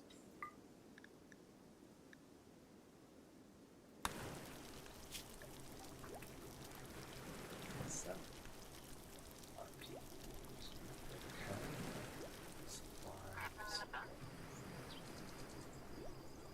I wonder if they'll work on it together.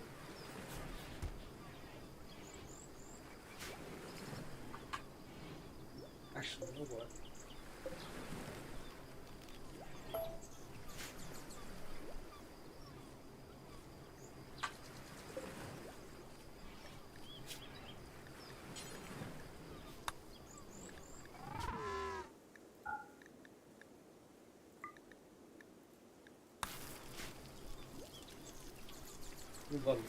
We'll let them both have their art projects.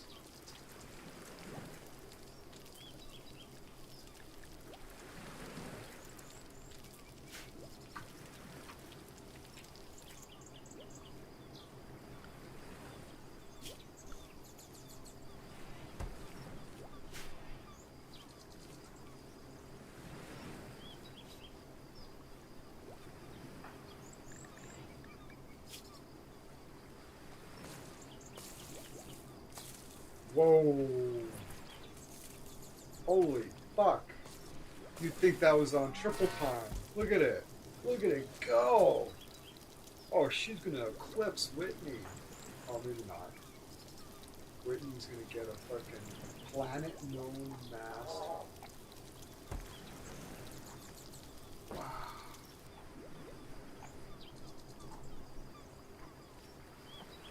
Simon says, no, speaking of this shit, you know what I just thought of? If you're a vampire, you need to take your dental hygiene more seriously, like to not spread infections. And the whole point.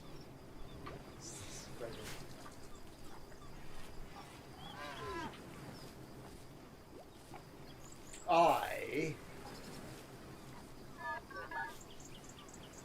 would assume that the regenerative power of the vampire itself has an effect on the wound, if you know what I'm saying. The regenerative effect that the vampire has on its own body, I think, somewhat would transfer to the wound. I believe that's in the lore.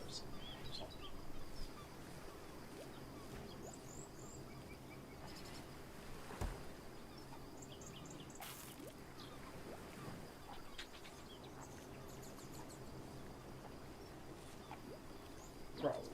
Right? I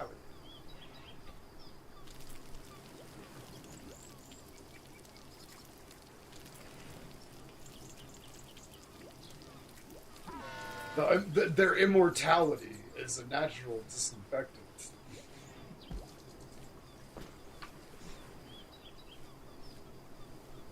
Sounds silly, but it's actually sounds kind of plausible.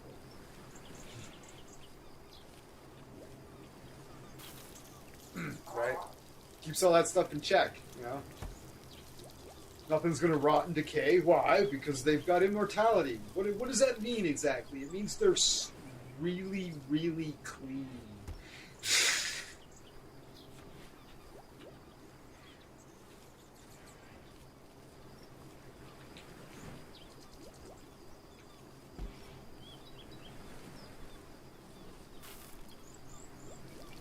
Ugh. Interesting question.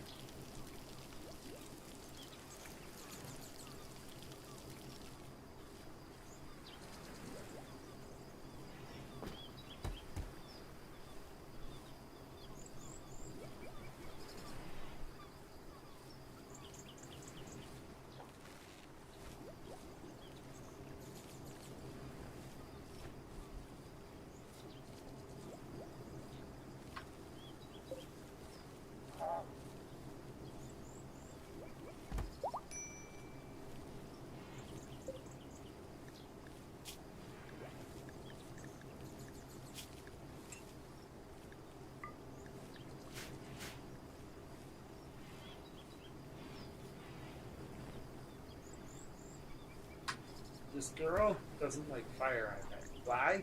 Shit, ain't that okay?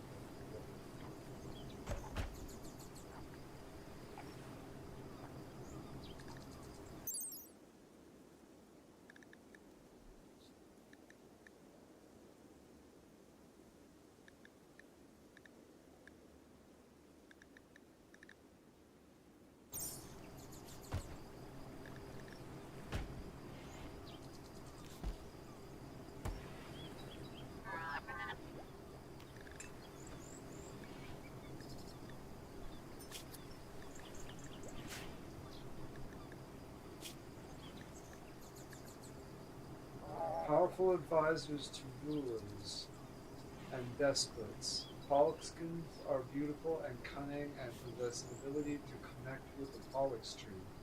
They greatly enhancing its abilities. They are immune to toxicity and in fact can help the environment by consuming and metabolizing waste. They are excellent at taking care of plants and reproduce via planting a sapling child.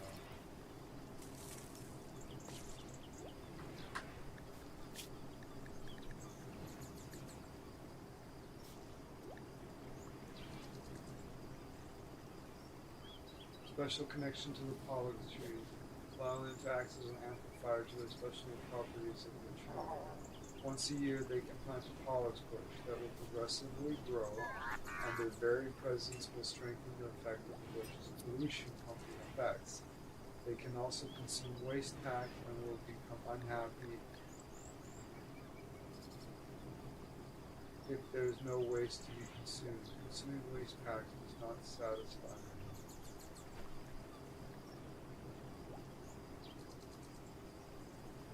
All Pollux bushes on the map have their radiuses equal to +2 for every line of the Pollux.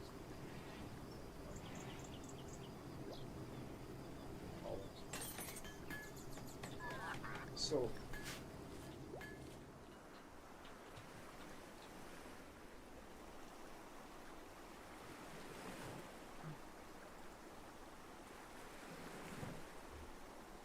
is she going over there and eating that stuff every once in a while?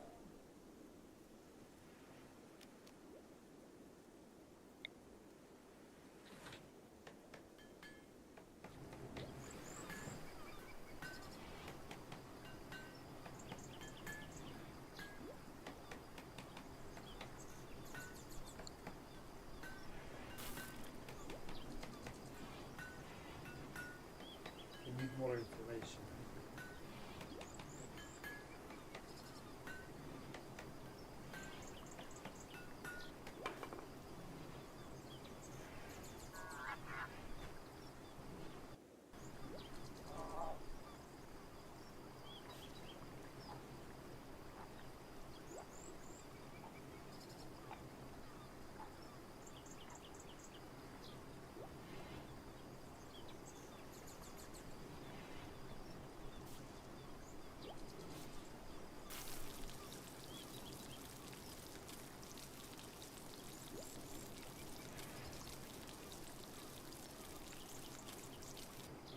Whoa.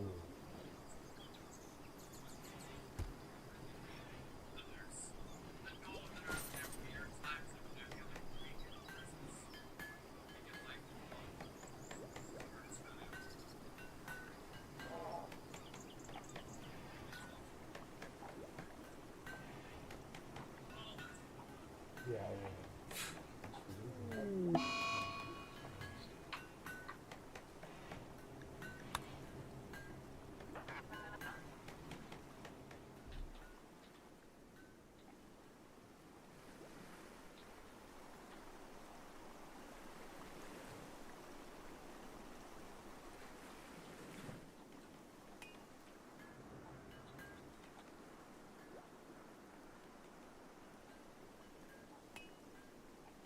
Clement says, another thing, we probably think the vampires more as a mob than monks, but back in the medieval era, if I remember right, people thought that the soul was used in that one.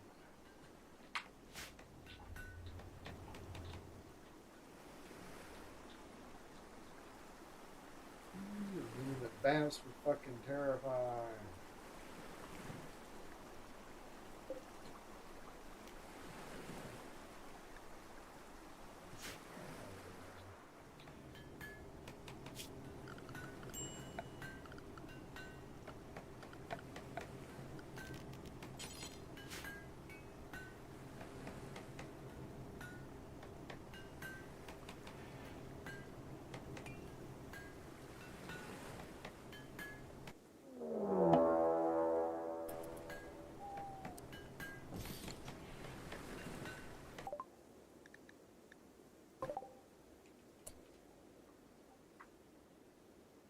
Manhunter monkeys? Oh god.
We're eating monkey tonight, boys!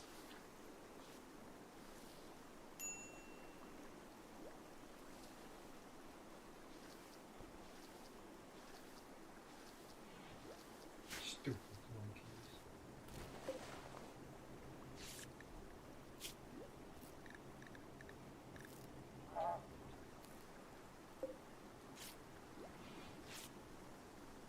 Left arm shot off, shoulder gunshot.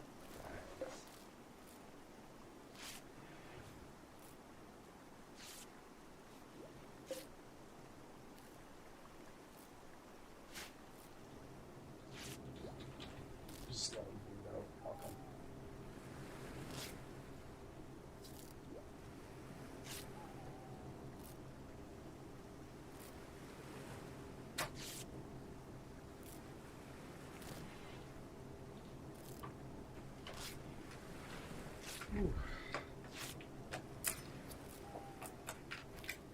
Skogli is here smoking a big fat joint. You see her?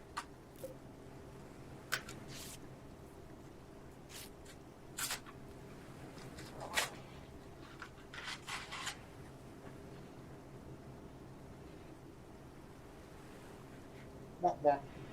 Wah, wah, wah, wah, wah, wah. Wah, wah.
she does come up there and eat this one.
That girl was just what I needed.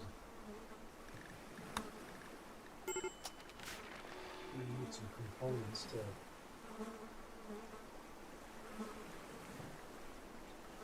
get this stuff going.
Poison there.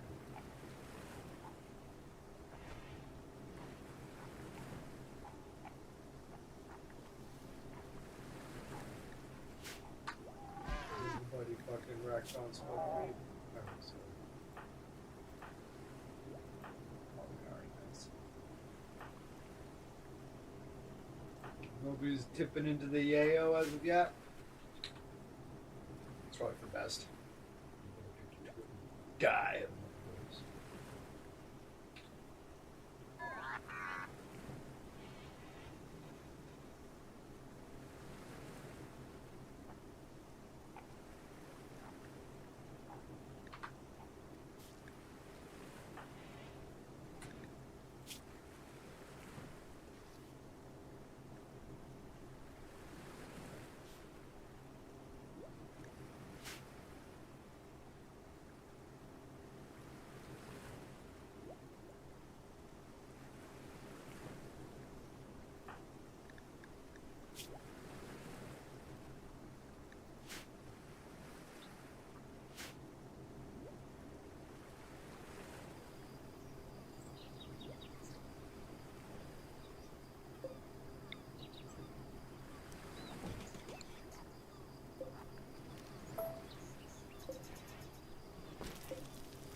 Lord.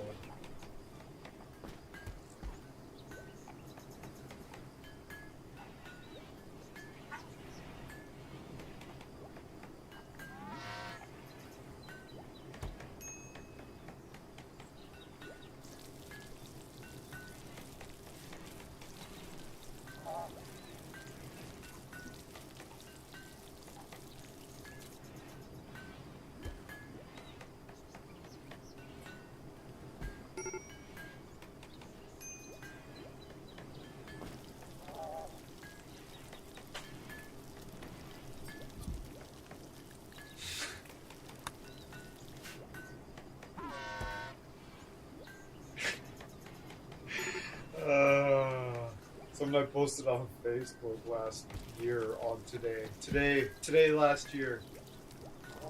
The fact that Catholicism is so universally, like, accepted in South America is fucking sad. What's next? Jews worshipping Hitler? Fuck.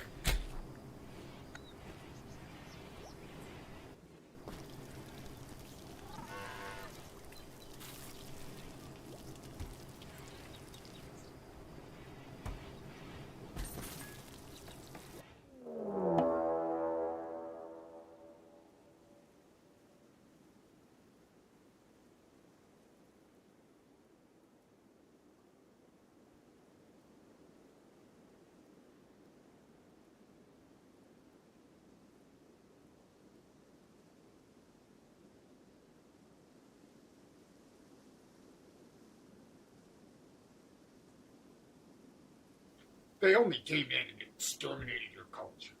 Like, may as well convert to their religion, you know.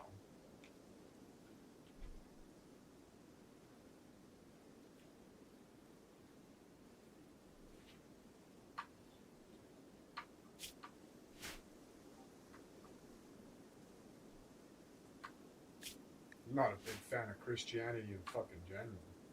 And Catholicism is the king daddy of them all. The Catholic Church came in and exterminated the entire fucking... What the Catholic Church did to South America is fucking appalling. And the fact that they have universally converted to that religion is just sad as fuck, honestly.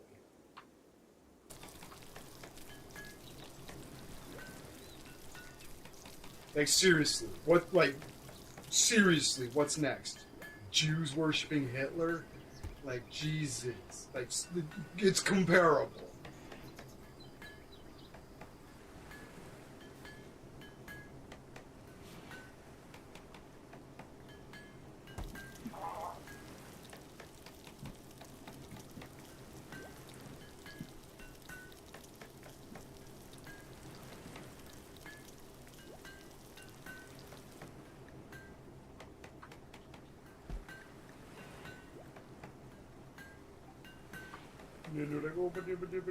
Jesus was a fucking liberal.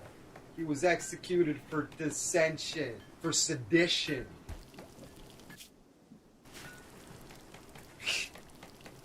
He was a rebel. He was more akin to, like, Che Guevara than Donald Trump. Jesus was a socialist. Sorry. Have you read the Bible?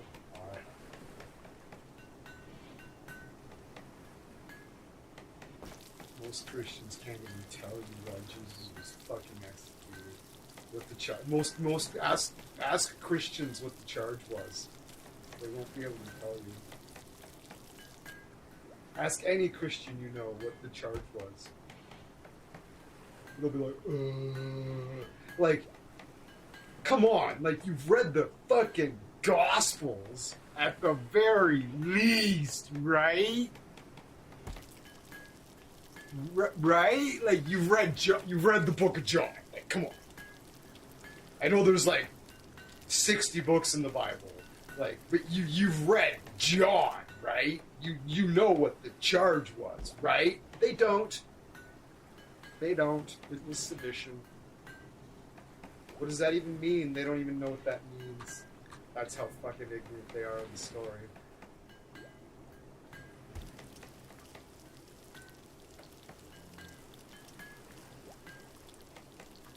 It's executed for sedition. It's like treats. It's like no, like inciting a rebellion. So.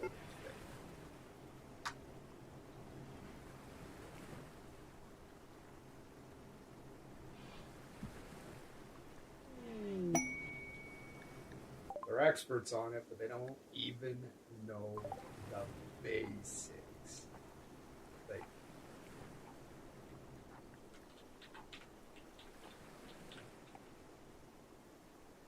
I've talked to a lot of Christians, and they don't know anything about they don't know anything about it. It's crazy. It's crazy. They know like really basic like footnotes. It's crazy. You would think, I'm gonna eat. Yeah, it's probably the best. I should probably eat too. It's crazy. Oh. When did these guys show up? God damn it. They'll destroy my fucking...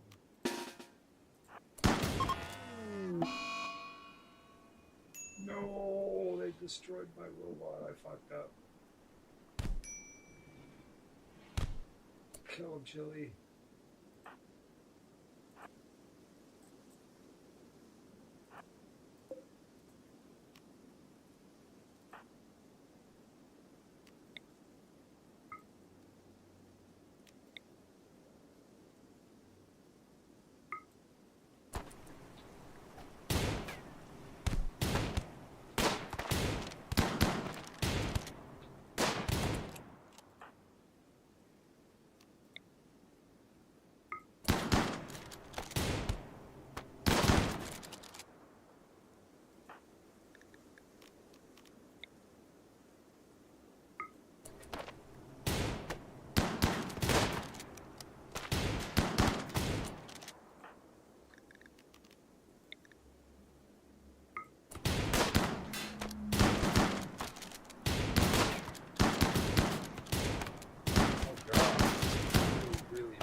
Attacking granite wall?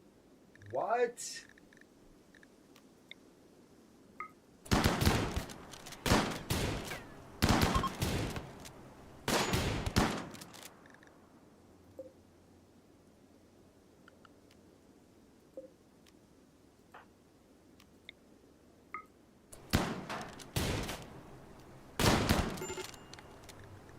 Oh no.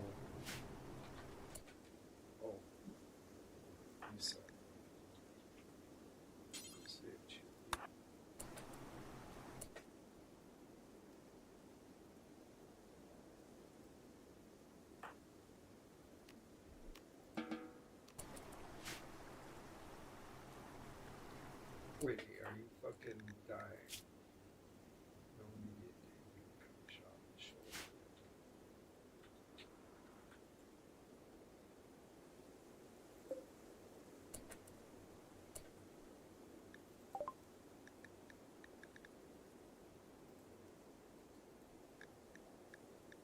Fuck.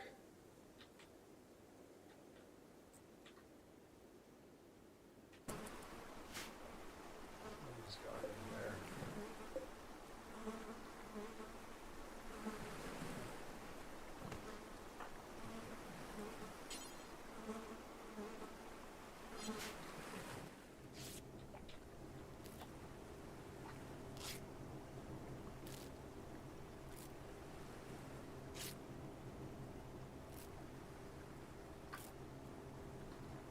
I don't remember that.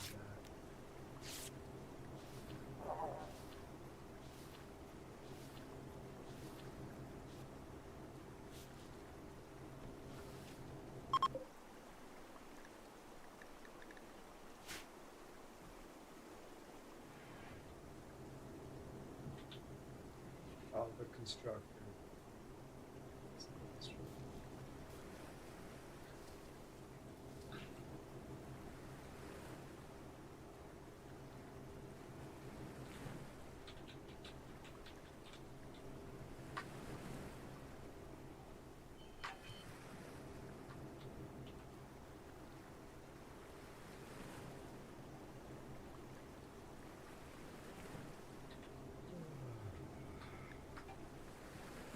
Yeah, there's a lot of people like that now.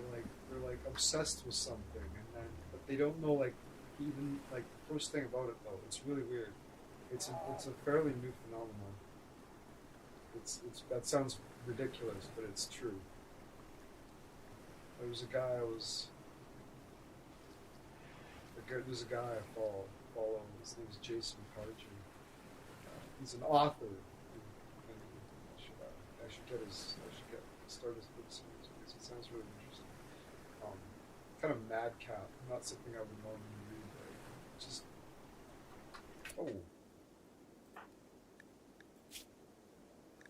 what's going on here? Why is everybody? Why did they drop two? What the fuck? 3 hours of this.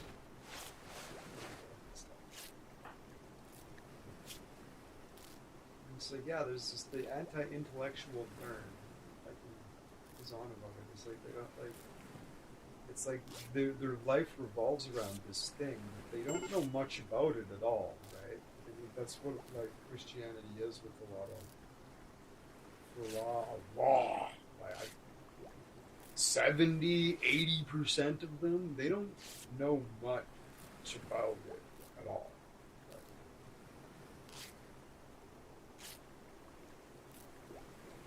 Like they've never even opened the Bible to like read like for themselves. Like a lot of them like never have. They just like aside from like what the pastor says at church and like you know like occasionally you might look up a verse or something, but like aside from like they've accepted all the core tenets and are shown the verses that go along with those tenets and whatever, but like the other 99% of the Bible, they just accept it whole. They just accept it whole cloth without even considering.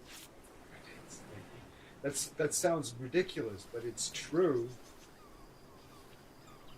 and it's really, really, really big problem because the greatest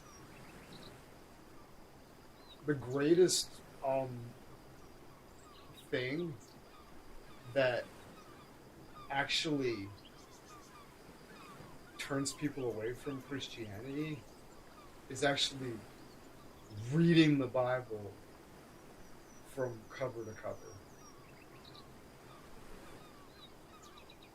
That is usually the first step on somebody's road to walking away from the church.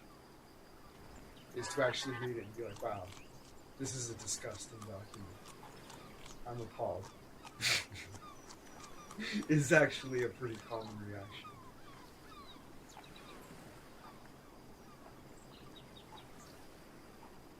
It's just so obviously. It's just so obviously. It's just so obvious what it is, right? Like you're told that it's this perfect divine book, that it's like completely flawless in every way. And you believe it whole cloth until you're like 20 and you read the fucking thing for yourself.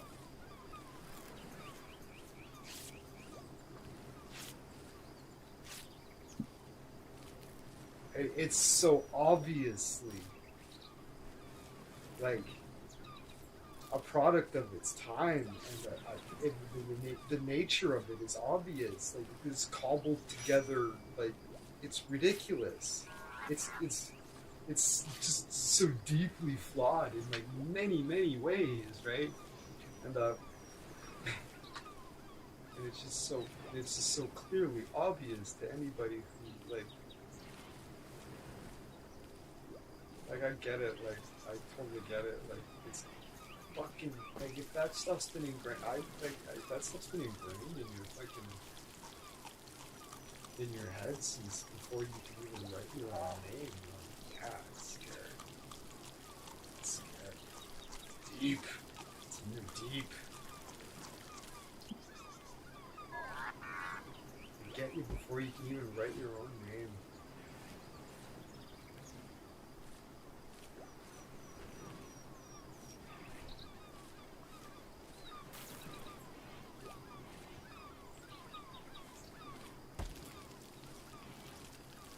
Back in the day, way back in the day, like in the 1400s and shit, before, like, the Catholic Church itself, like, they're the big boys in town, right? You go to the church, and the pastor would read to you in Latin, and then he would translate it for you and tell you what it meant. That's how it was done for a very long time, because they did not want the people reading it for themselves. And then reluctantly, like, some monks were like, understood that wasn't right, and so they translated it anyways, kind of a deal, right? It just got away from them. But the church itself never intended to translate the book. You go to church, the pastor would read to you in Latin, and then he would tell you what it meant. You didn't speak Latin, you couldn't read it. They didn't want the people to actually read it for themselves because it was obvious. Anybody with common sense could read it and be like, this isn't what it is. This isn't really what it's made out to be now, is it? And it's pretty clear that it's not if you were to read it yourself. And almost nobody has. It's awful.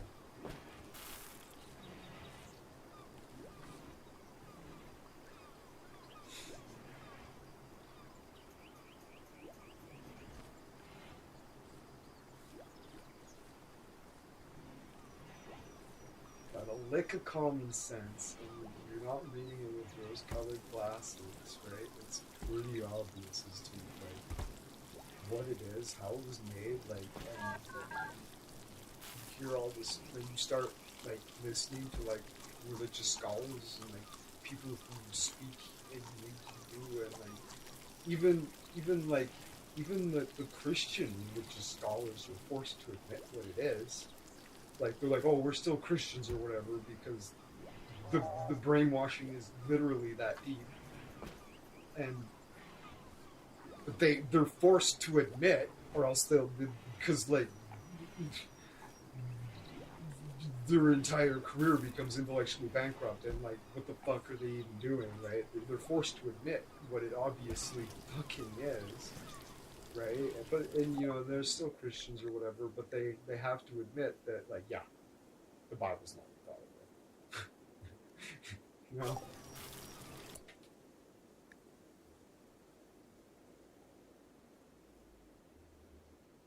It's like, yeah, medicine production. Produce standard industrial tech medicine by combining herbal medicine with neurotranium. Wow. How do I make neurotranium? Do I have to buy it? Let's just do that anyways. It sounds like oh yeah, we gotta do the growth bats too. Geniuses. We gotta fucking make a whole bunch of money so we can buy some components, so we can build all this stuff so we can make a baby bat.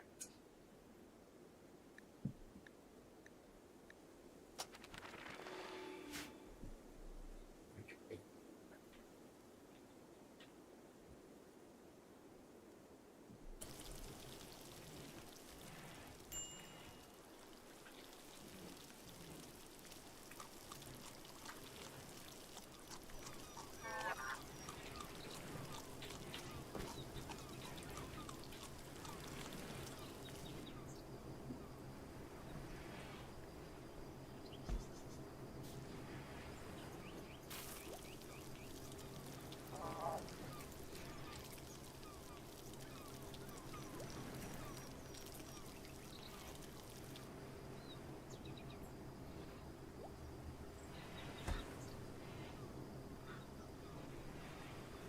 not even sure what I was thinking about today at work when I came up with that fucking. I was like, oh, that's a slogan and a half. I was like trying to think of my purpose in life, and it's just like, I was just like, oh no, come talk to me. I will dismantle your belief system. I will offer you the darkness. Yeah, I had to feed the pets. It's important. It's important stuff. I was just ranting about religion. I don't know. You might actually want to go back and listen to it. I wasn't ranting about religion. I was explaining how the church operated back in the day and the reasoning behind not wanting people to read the Bible for themselves. So if that interests you, why don't you go back and listen to it?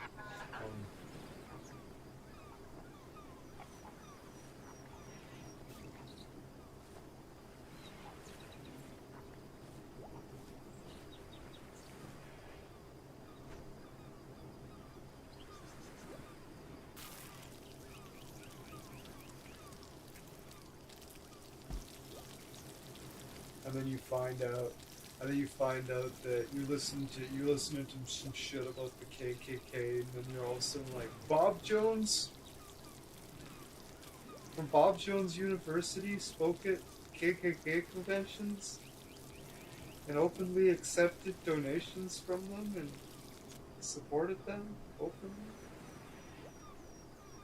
My science, and I was homeschooled by religious fundamentalists, and I love my parents dearly, but like, my science and social books came from Bob Jones University.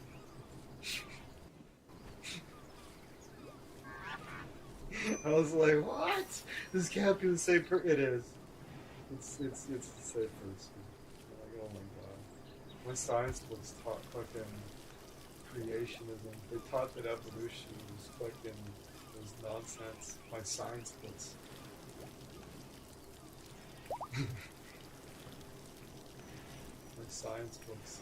My science books taught that the foundation of modern.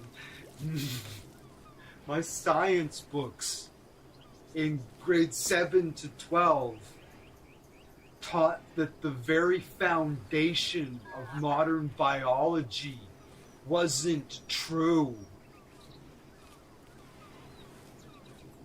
The entire foundation, excuse me, did you just imply that the entire foundation of modern biology is somehow uncertain? Surely not. Do you know anything about anything? Clearly not. Yeah, my science books taught that evolution wasn't real. It was made up. They taught creationism, yeah. The foundation. Only the very foundation of modern biology. Yeah.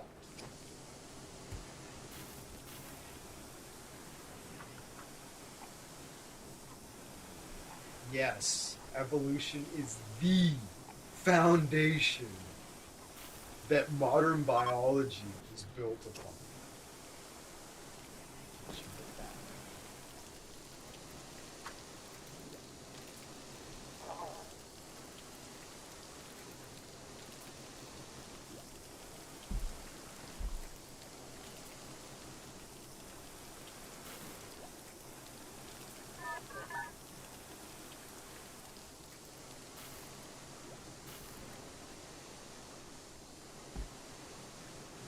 No, it means it's like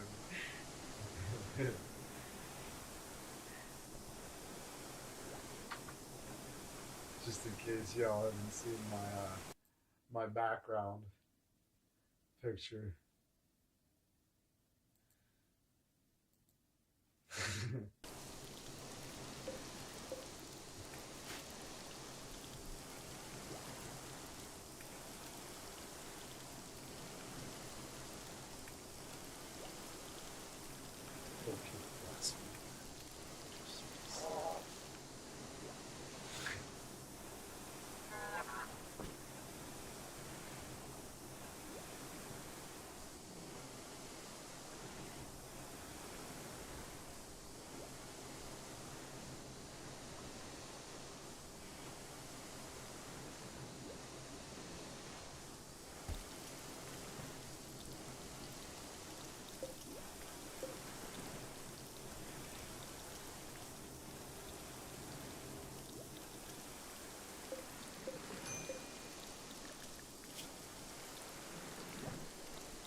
Which is the priority.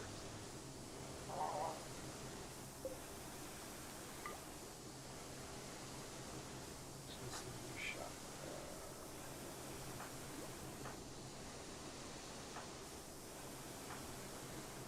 What did I?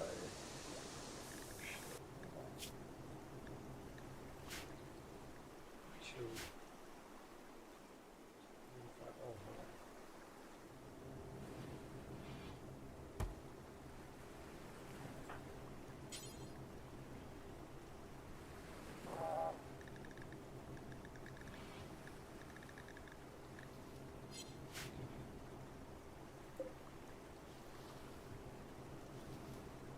Where's Chili's fucking sword? Simon says this is gonna be a weird story, Wired. But when I was a kid, as a devout as fuck Christian, I remember there was a class called, I don't know what's it called in English. Hold on.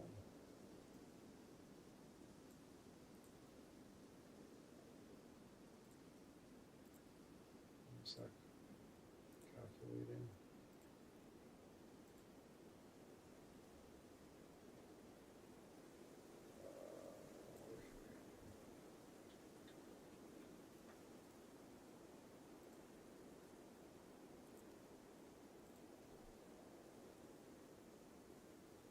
Okay, religious education.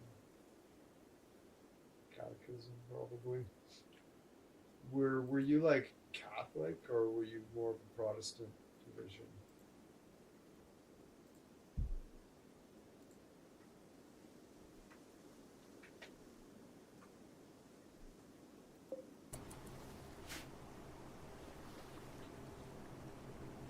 Orthodox, okay. Oh yeah, yeah, yeah. Okay. Eastern Orthodox, yeah, they have actually more legitimate claims to the papacy than Rome does, honestly. Yeah, okay, I gotcha.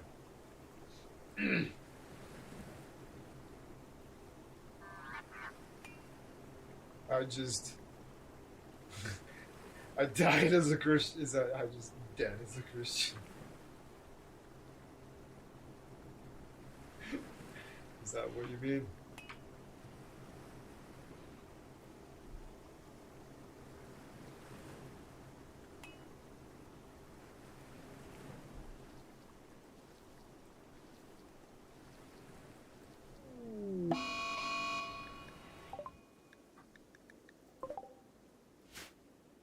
Fucking Maddie.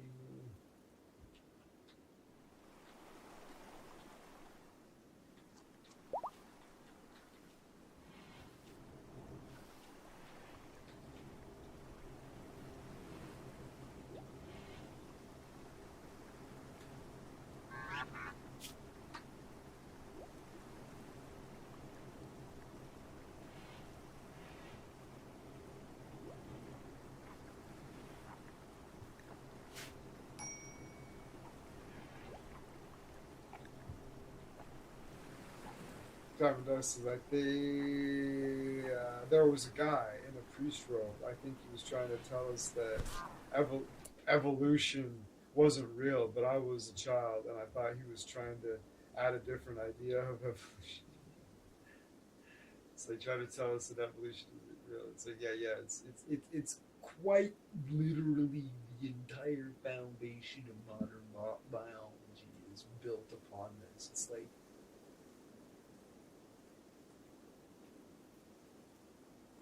the entire field of medicine is like this is the foundation that everything that's all built upon. Just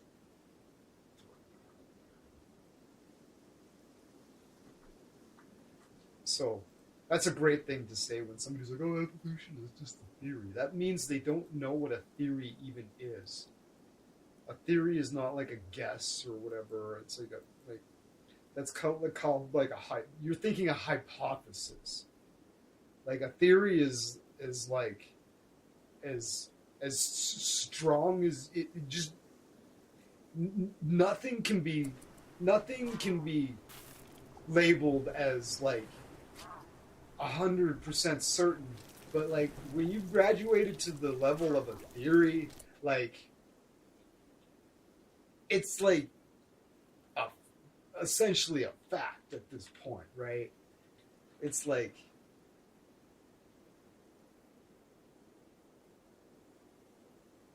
the theory of gravity, right? You know what I mean? The theory of gravity, right? Gravity's real.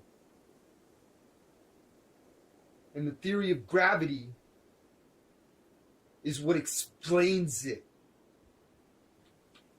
Gravity is what we observe in nature, and the theory of gravity is our attempt to explain it. So, evolution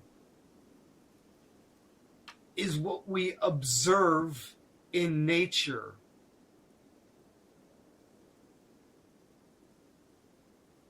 And the theory of evolution is our attempt to explain it. Make sense?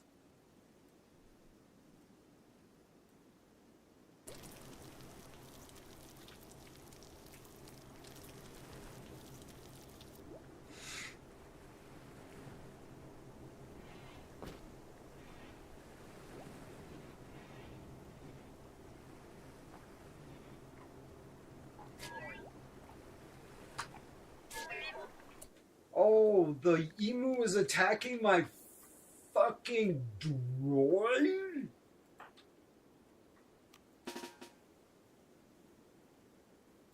Everybody, get the fuck out there. Fucking destroy this thing. Fucking you. And where's Chili's long sword?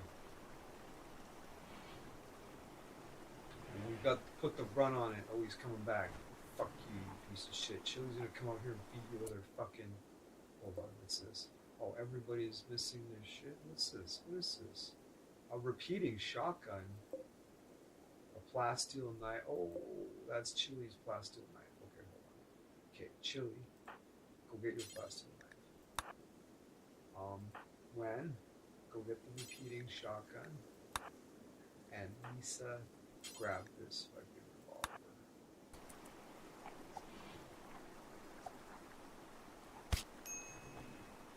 Fucking kill that fucking thing. Chili, get out of the way. Oh, god damn it! Oh.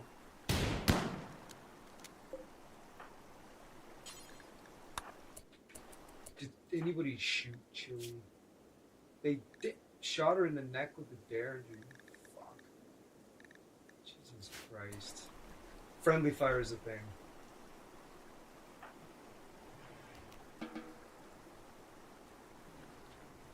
She took a shot in the neck with a dare.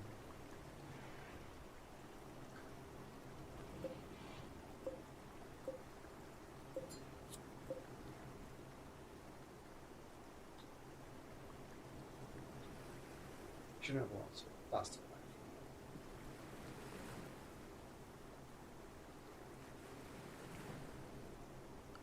Like,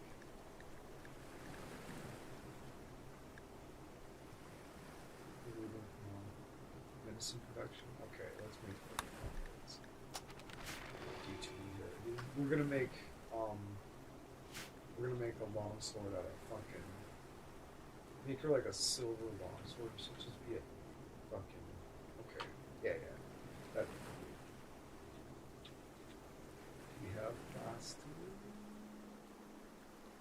We can't plastic.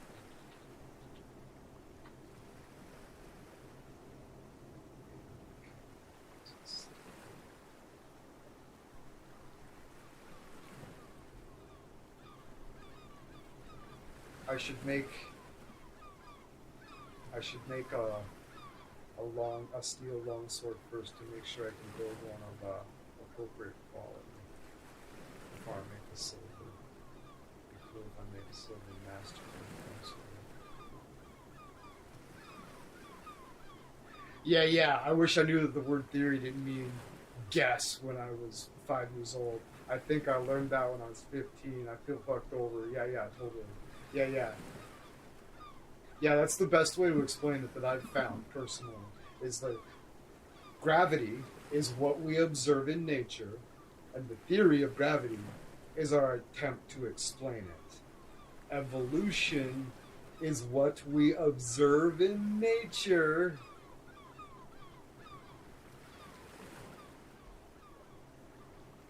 It's a fact of nature. Yes, it is. It's what we observe in nature, and the theory is our attempt to explain. Is our attempt to explain why that happens. We see that it happens in the fossil record. We watch it over millions of years. We see it happen. We're like, okay, why does that happen? That's all it is. That's all the theory is. Evolution is a fact of nature just as much as gravity is.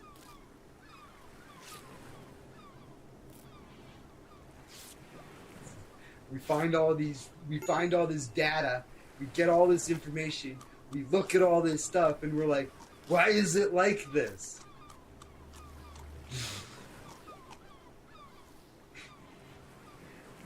We're like, oh, well, because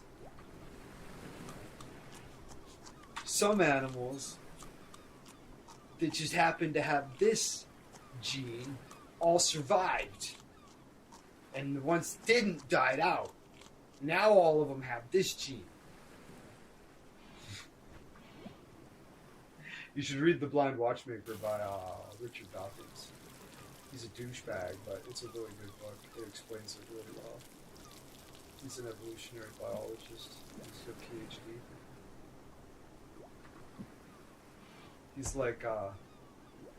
He's like Stephen Hawking or Michio Kaku. Like at no point does he ever lose you, right? There's no like blah blah blah. He never loses you. Everything makes perfect sense, right? It's written in a way that the layman will absolutely understand what's being laid out. It's really good, and it's interesting. It's fun. It's well written.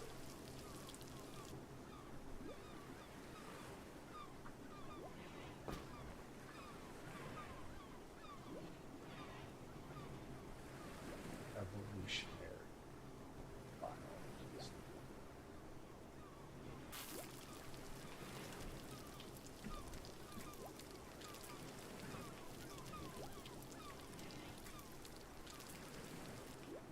Should look into how extensive taxonomy, the systematic taxonomy, the systematic classification of life. It's fucking really interesting to look at the big wheel chart. You get the really high resolution one where you zoom in and you're like, oh shit, it's cool. Taxonomy, systematic classification of life. Really interesting stuff. There's a guy named Aaron Raw. It's A-R-O-N, Aaron. It's kind of a unique spelling. A-R-O-N, Raw, R-A. And he has a video series called The Systematic Classification of Life. And he is a PhD in like exozoology or something. And he just starts at the beginning. And he just walks you through his like entire doctorate. It's really fucking interesting.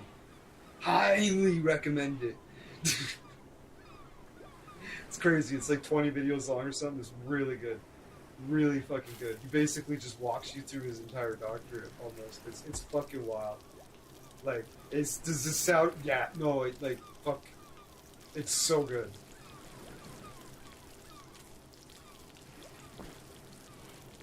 Aaron Raw. I think I've shown you this playlist. Hold on. I'll just grab it and drop it in the chat. Find it.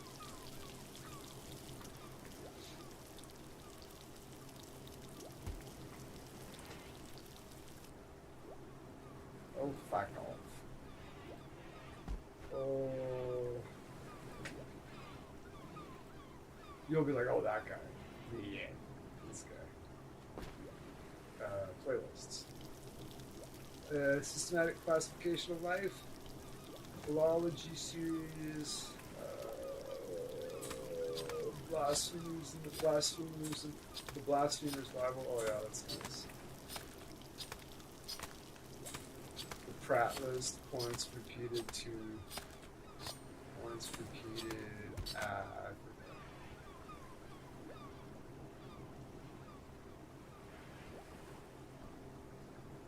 Foundational falsehoods of creationism, the video series, and stuff, videos. Systematic classification of life, 50 videos. Okay, we're just grab the fucking. They're not long videos. They're like 8 minutes long. Here we go. Wow. It's amazing. It's very, very good. Highly recommend.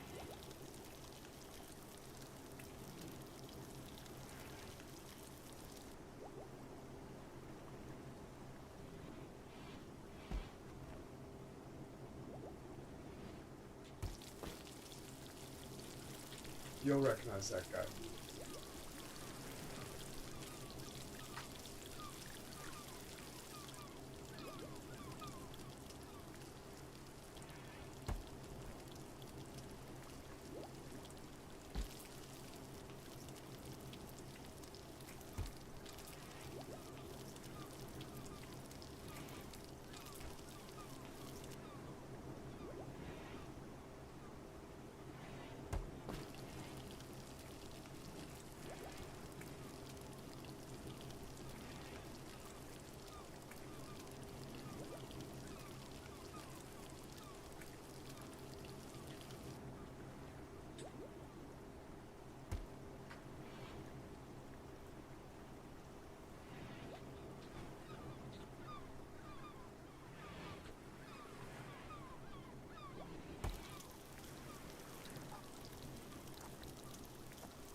Word fucked up, not good. I was like, I checked out his shit, and I'm like, oh yeah, he's alright. Nothing has to be a fucking picture or something.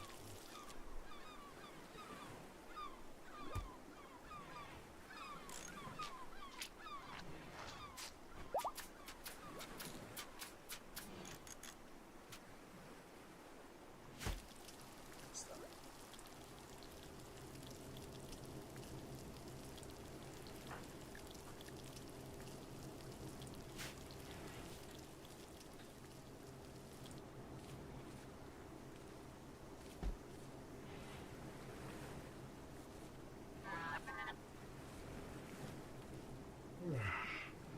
Foundational falsehoods of Christianity. That's a good series too. Foundational falsehoods. It just walks you through it.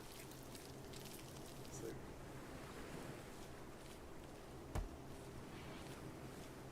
these are things that are demonstrably not. These are statements made that are demonstrably not true, that we can actually look at and be like, this is not true and this is why. But honestly, I think Mormonism is literally the only one that we can we have documented proof that the fucking entire thing is bollocks.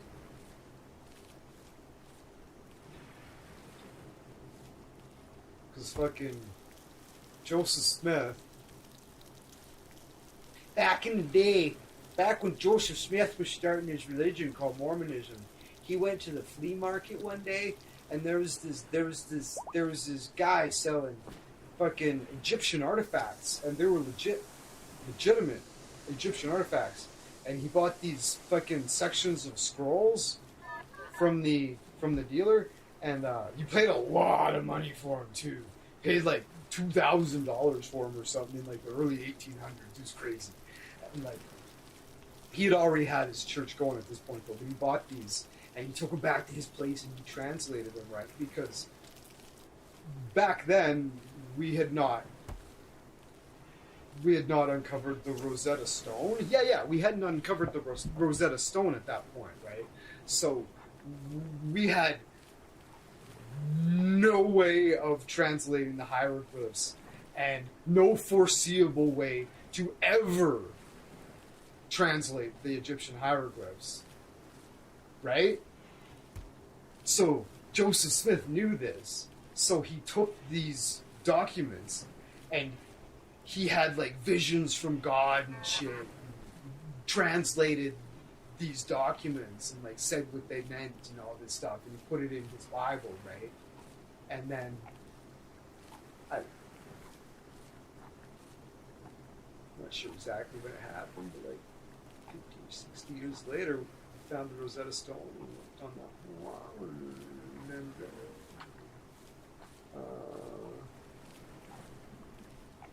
the documents, we translated the hieroglyphs, and well, wouldn't you have it though, Lucky Star, those manuscripts just happened to burn up in the museum, in a fire in the museum, so we couldn't like go back. But we found them like 20 or 30 years ago. Somebody actually had taken them home, and they found them in Grandpa's attic. So we actually have them now. We actually have the exact manuscripts that Joseph Smith bought from the dealer that we can now translate because we found the Rosetta Stone. Because the Rosetta Stone, if you don't know what the Rosetta Stone is, it's a stele. It's a stela. I'm not sure if it's stele or stella or stally or whatever, but it's a stele. I go stele. Just kind of blur the end a little bit. And, yeah, we'll just roll with that. And it has the story 3 times in it, and one of them is like Greek, and the other one's like Coptic or something, and the other one's the hieroglyphs. Hey co-pilot.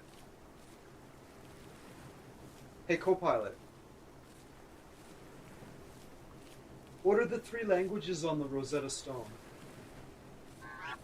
So the Rosetta Stone is actually a multilingual marvel with inscriptions in 3 scripts: ancient Egyptian hieroglyphs, Demotic script, and ancient Greek. It's basically a triple language cheat sheet. What was the second one?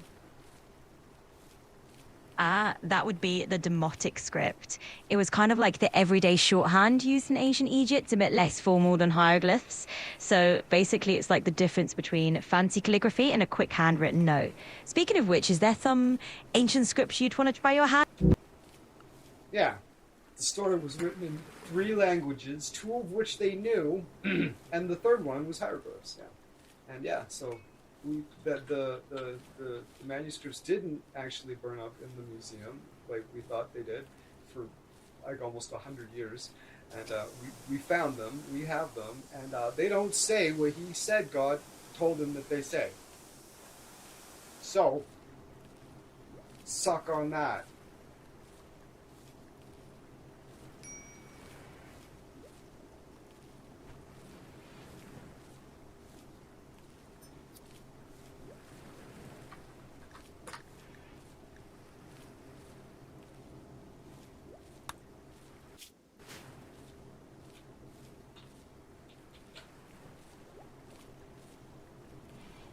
They're just excerpts from the Book of the Dead. They're actually really common.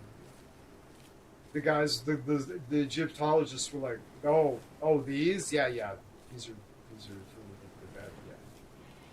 Yeah. These are funeral rites for. Yeah. this. These are really common documents from the Book of the Dead. They knew exactly what they were as soon as they see them. Like, oh, I know.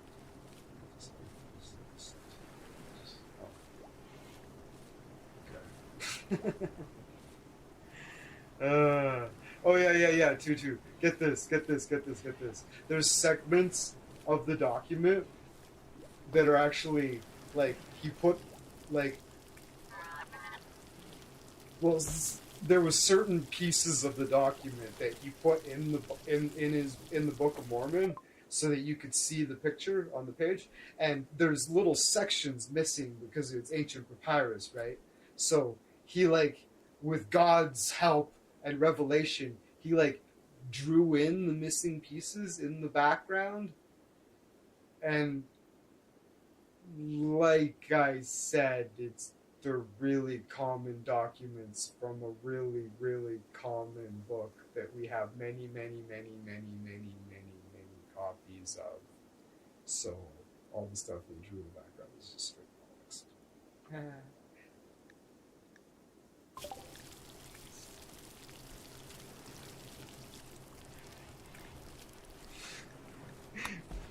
Imagine that, eh?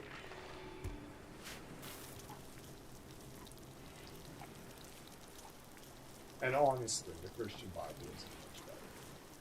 You just it's normalized because you grew up with it.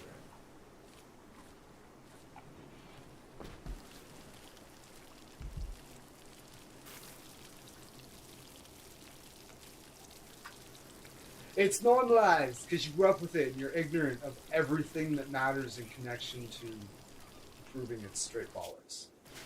Just a little bit of general knowledge goes a long ways, you know.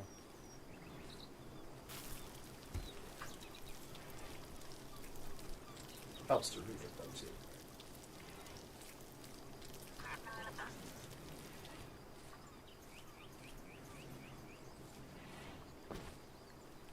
No, you don't. Fucking liar too.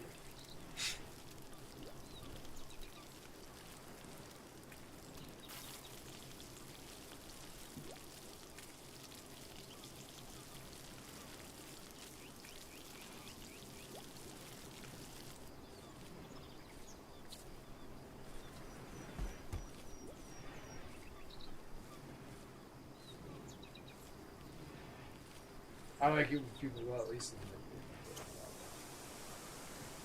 I've heard people go, oh, I trust the pastor. This is good enough for me. I've never read. They're honest, right? That's admirable. Believe what you want. Just don't fucking lie to me.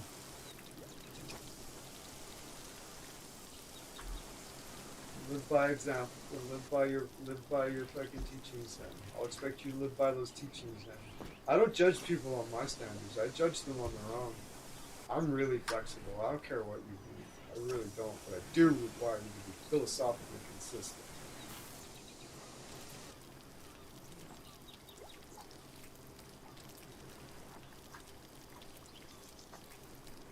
I would just go. I don't care.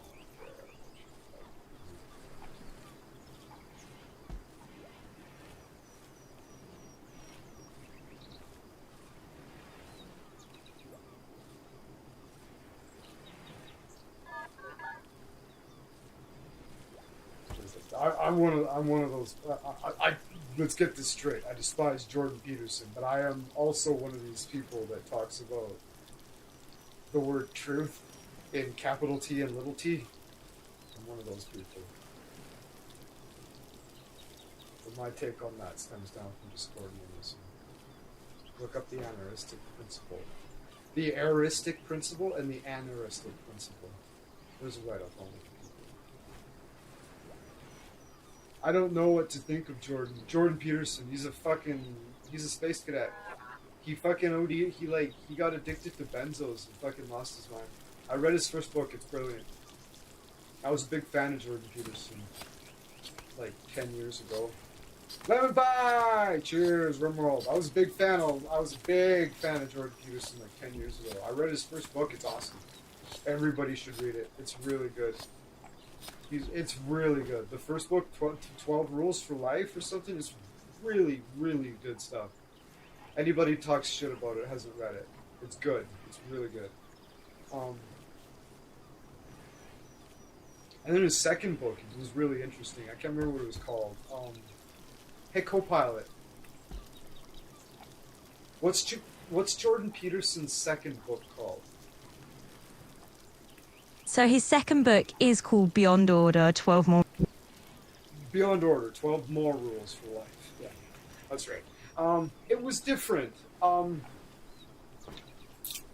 It was really informative and really changed my opinion and outlook on Jordan Peterson. It was really frank. It's a really frank book. I'll give him a lot of credit. Lemon Pie says, hi Simon. Simon says, yo, Lemon Pie. I'll give him credit. He's really, really, really frank and honest. Really frank and honest about his benzo addiction. And he's just, like, so his 12 More Rules for Life was interspersed between him, like, explaining what was kind of, like, going on in his life over the last, like, 5 years or so since he wrote the last book.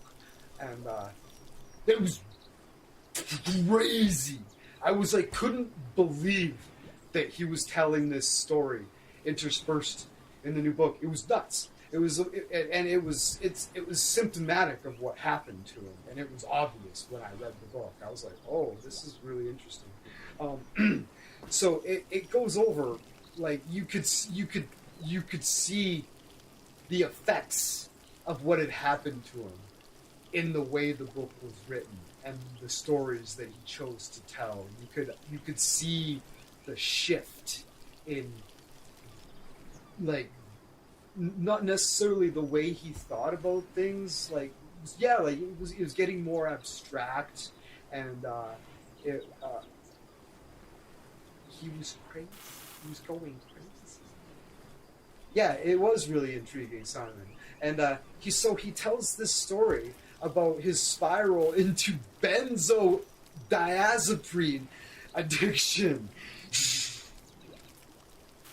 And how hard it was to get off of them, and how he spent, like, co-pilot. Hey, co-pilot. Hey there. So Jordan Peterson, when he went to rehab in that other country, where did he go? But when he went there, they induced a coma. How long was he in coma for? So about Jordan Peterson, he went to Russia for a pretty unusual treatment. He was placed in a medically induced coma for about 8 days to help deal with his dependency on a medication called benzodiazepines. It's definitely not your everyday approach, and he was in that coma for around 8 days total.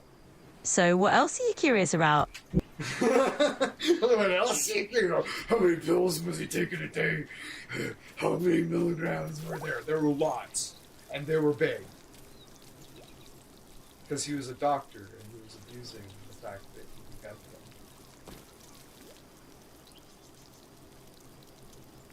This is a psych doctor.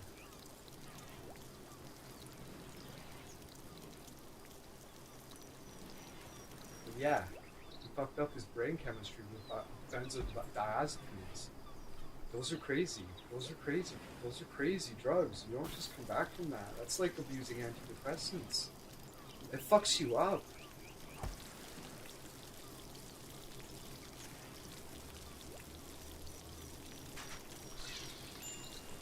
It's like abusing Prozac. Like no joke. Like, that is like abusing Prozac. Like, that fucking changes you. It alters your brain chemistry. Like, you don't just come back from that. That takes years and years and years. And, like, the amounts that he was taking is just obscene. I give the guy credit for being so honest about his experiences with that. But then and by the end of the book, it was obvious that he was crazy.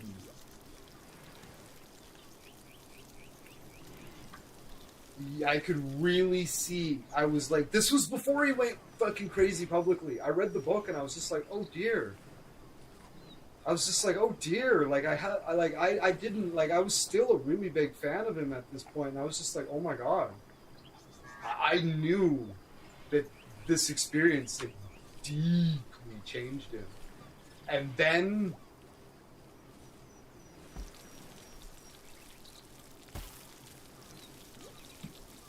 He lost his fucking mind online, publicly. The craziest fucking nonsensical rants you'll ever hear. Sounds really intelligent, but it's crazy. It's crazy talk. He sounds really intelligent. They clap. They don't know what he said. You can't follow it. He's not like the worst ever, like word salad. Like he's really eloquent though. That's the thing, right? But like the conclusions he draws are wild. Like the metaphors and the fact that he will not answer a simple question.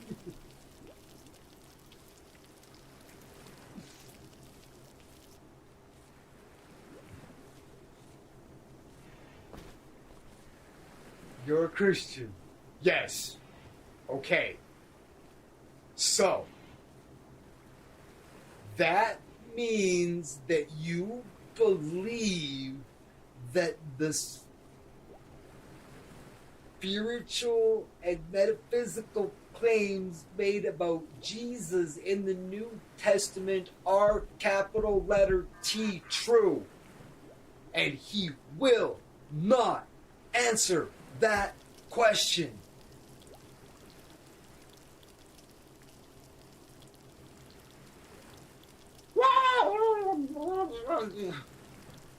It's true enough. It's like the that's like asking if Raskolnikov in Crime and Punishment is literally true or not. It doesn't make any sense. It's like Dostoevsky doesn't claim that Crime and Punishment is true, though. It's different. How do you not make that distinction? The Bible claims that this is all true. It's different. Dostoevsky never claimed that Crime and Punishment was literally true. It's not the same. He's like, well, but it is kind of. It's like, no, it's not. Then he brings up Cain and Abel, and he's like, it's the truest story that's ever been told. What does it matter if it's literally true? It's like, the Bible is making a claim. Is it lying to me?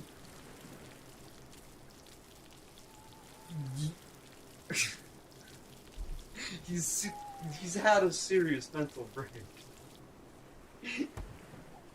He's had a serious mental break. Jordan. The first book's great, though. 12 Rules for Life. Read it. It's good stuff.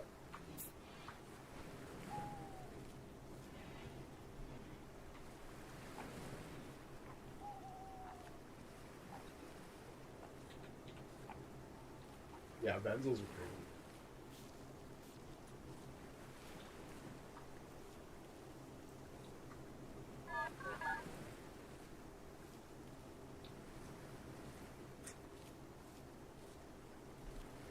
Take so many benzos. You gotta take so many fucking benzos that you fucking start to hallucinate. What does that take? It takes a while.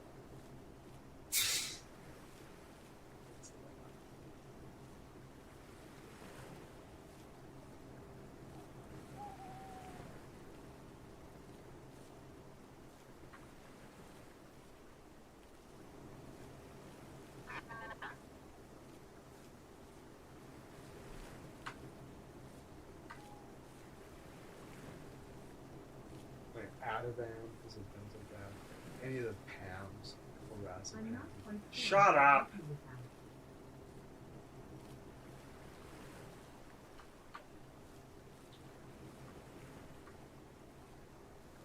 is it? It's Sunday. It's Sunday.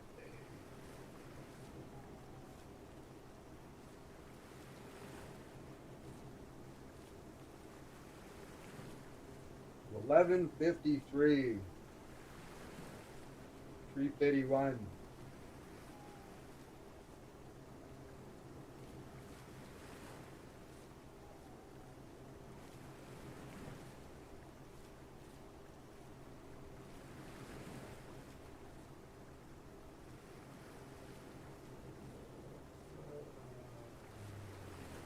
Yeah, take it easy, Simon. Yeah, I'm considering wrapping it up here soon. Listening to you rant.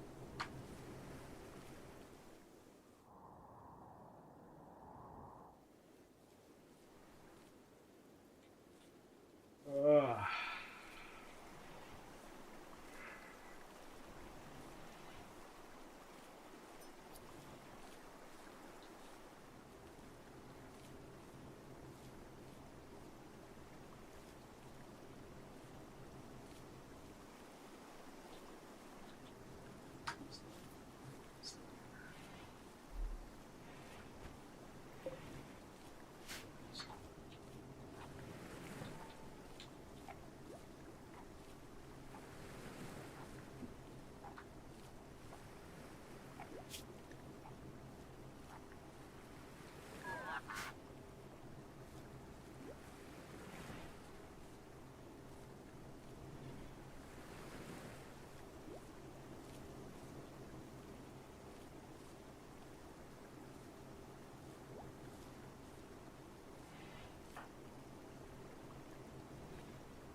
Yeah.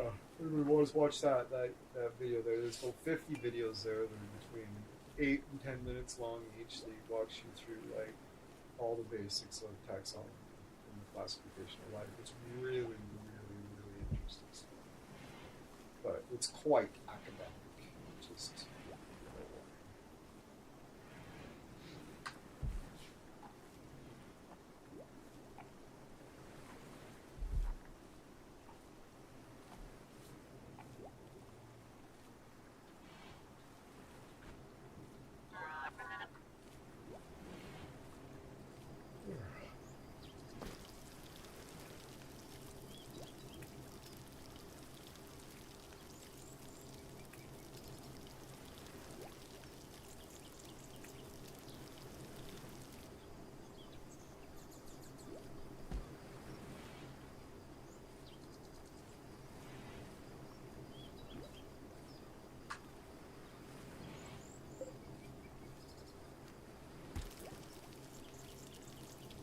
action.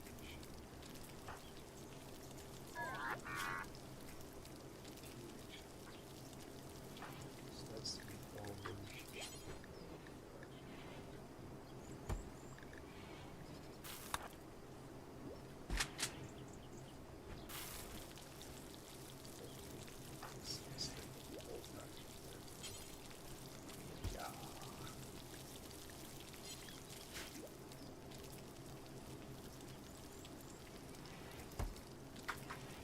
Kelly has the possible knife, right?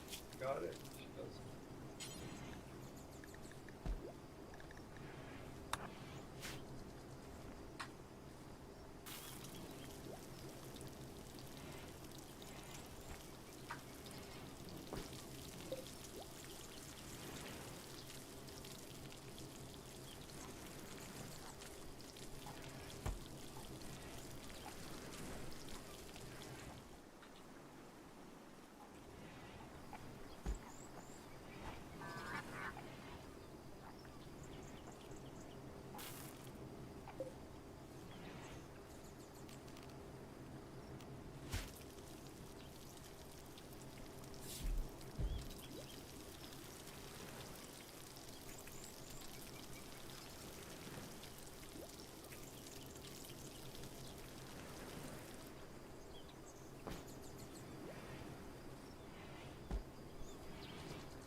I knew a guy who went to college and he was a devout Christian. And he went to college and became a geologist. And when he graduated, when he kind of got through it, it became clear that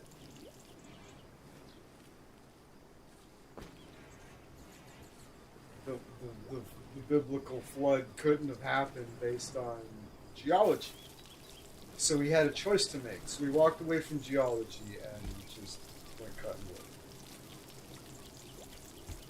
It jived with what the Bible said about the flood, so you have to walk away from it.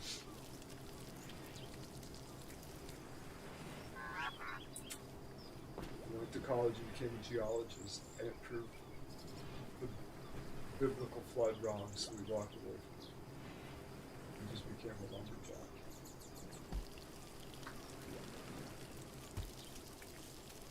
Started a mill instead. Took me a long time to understand why he did that, because I was a Christian too. He was a geologist. His mom was so mad at him. My son's a geologist. But it didn't jive with what the Bible said, so he went cutting wood. I was just like, couldn't begin to understand that for like 30 years. And like 2 years ago, also, I was like, oh, yeah, because geology is like tectonic plates and like layers and silt. And yeah, okay. Yeah, that completely disproves a lot of stuff, yeah.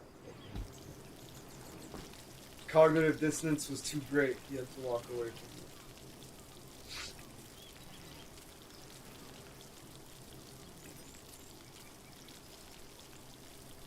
It's 4 hours on the dot. Hope you enjoyed the fucking rant. Loki the Blessed at your service. If you haven't subscribed yet, I hope you consider it. And if you are an apostate in need, this is a safe place.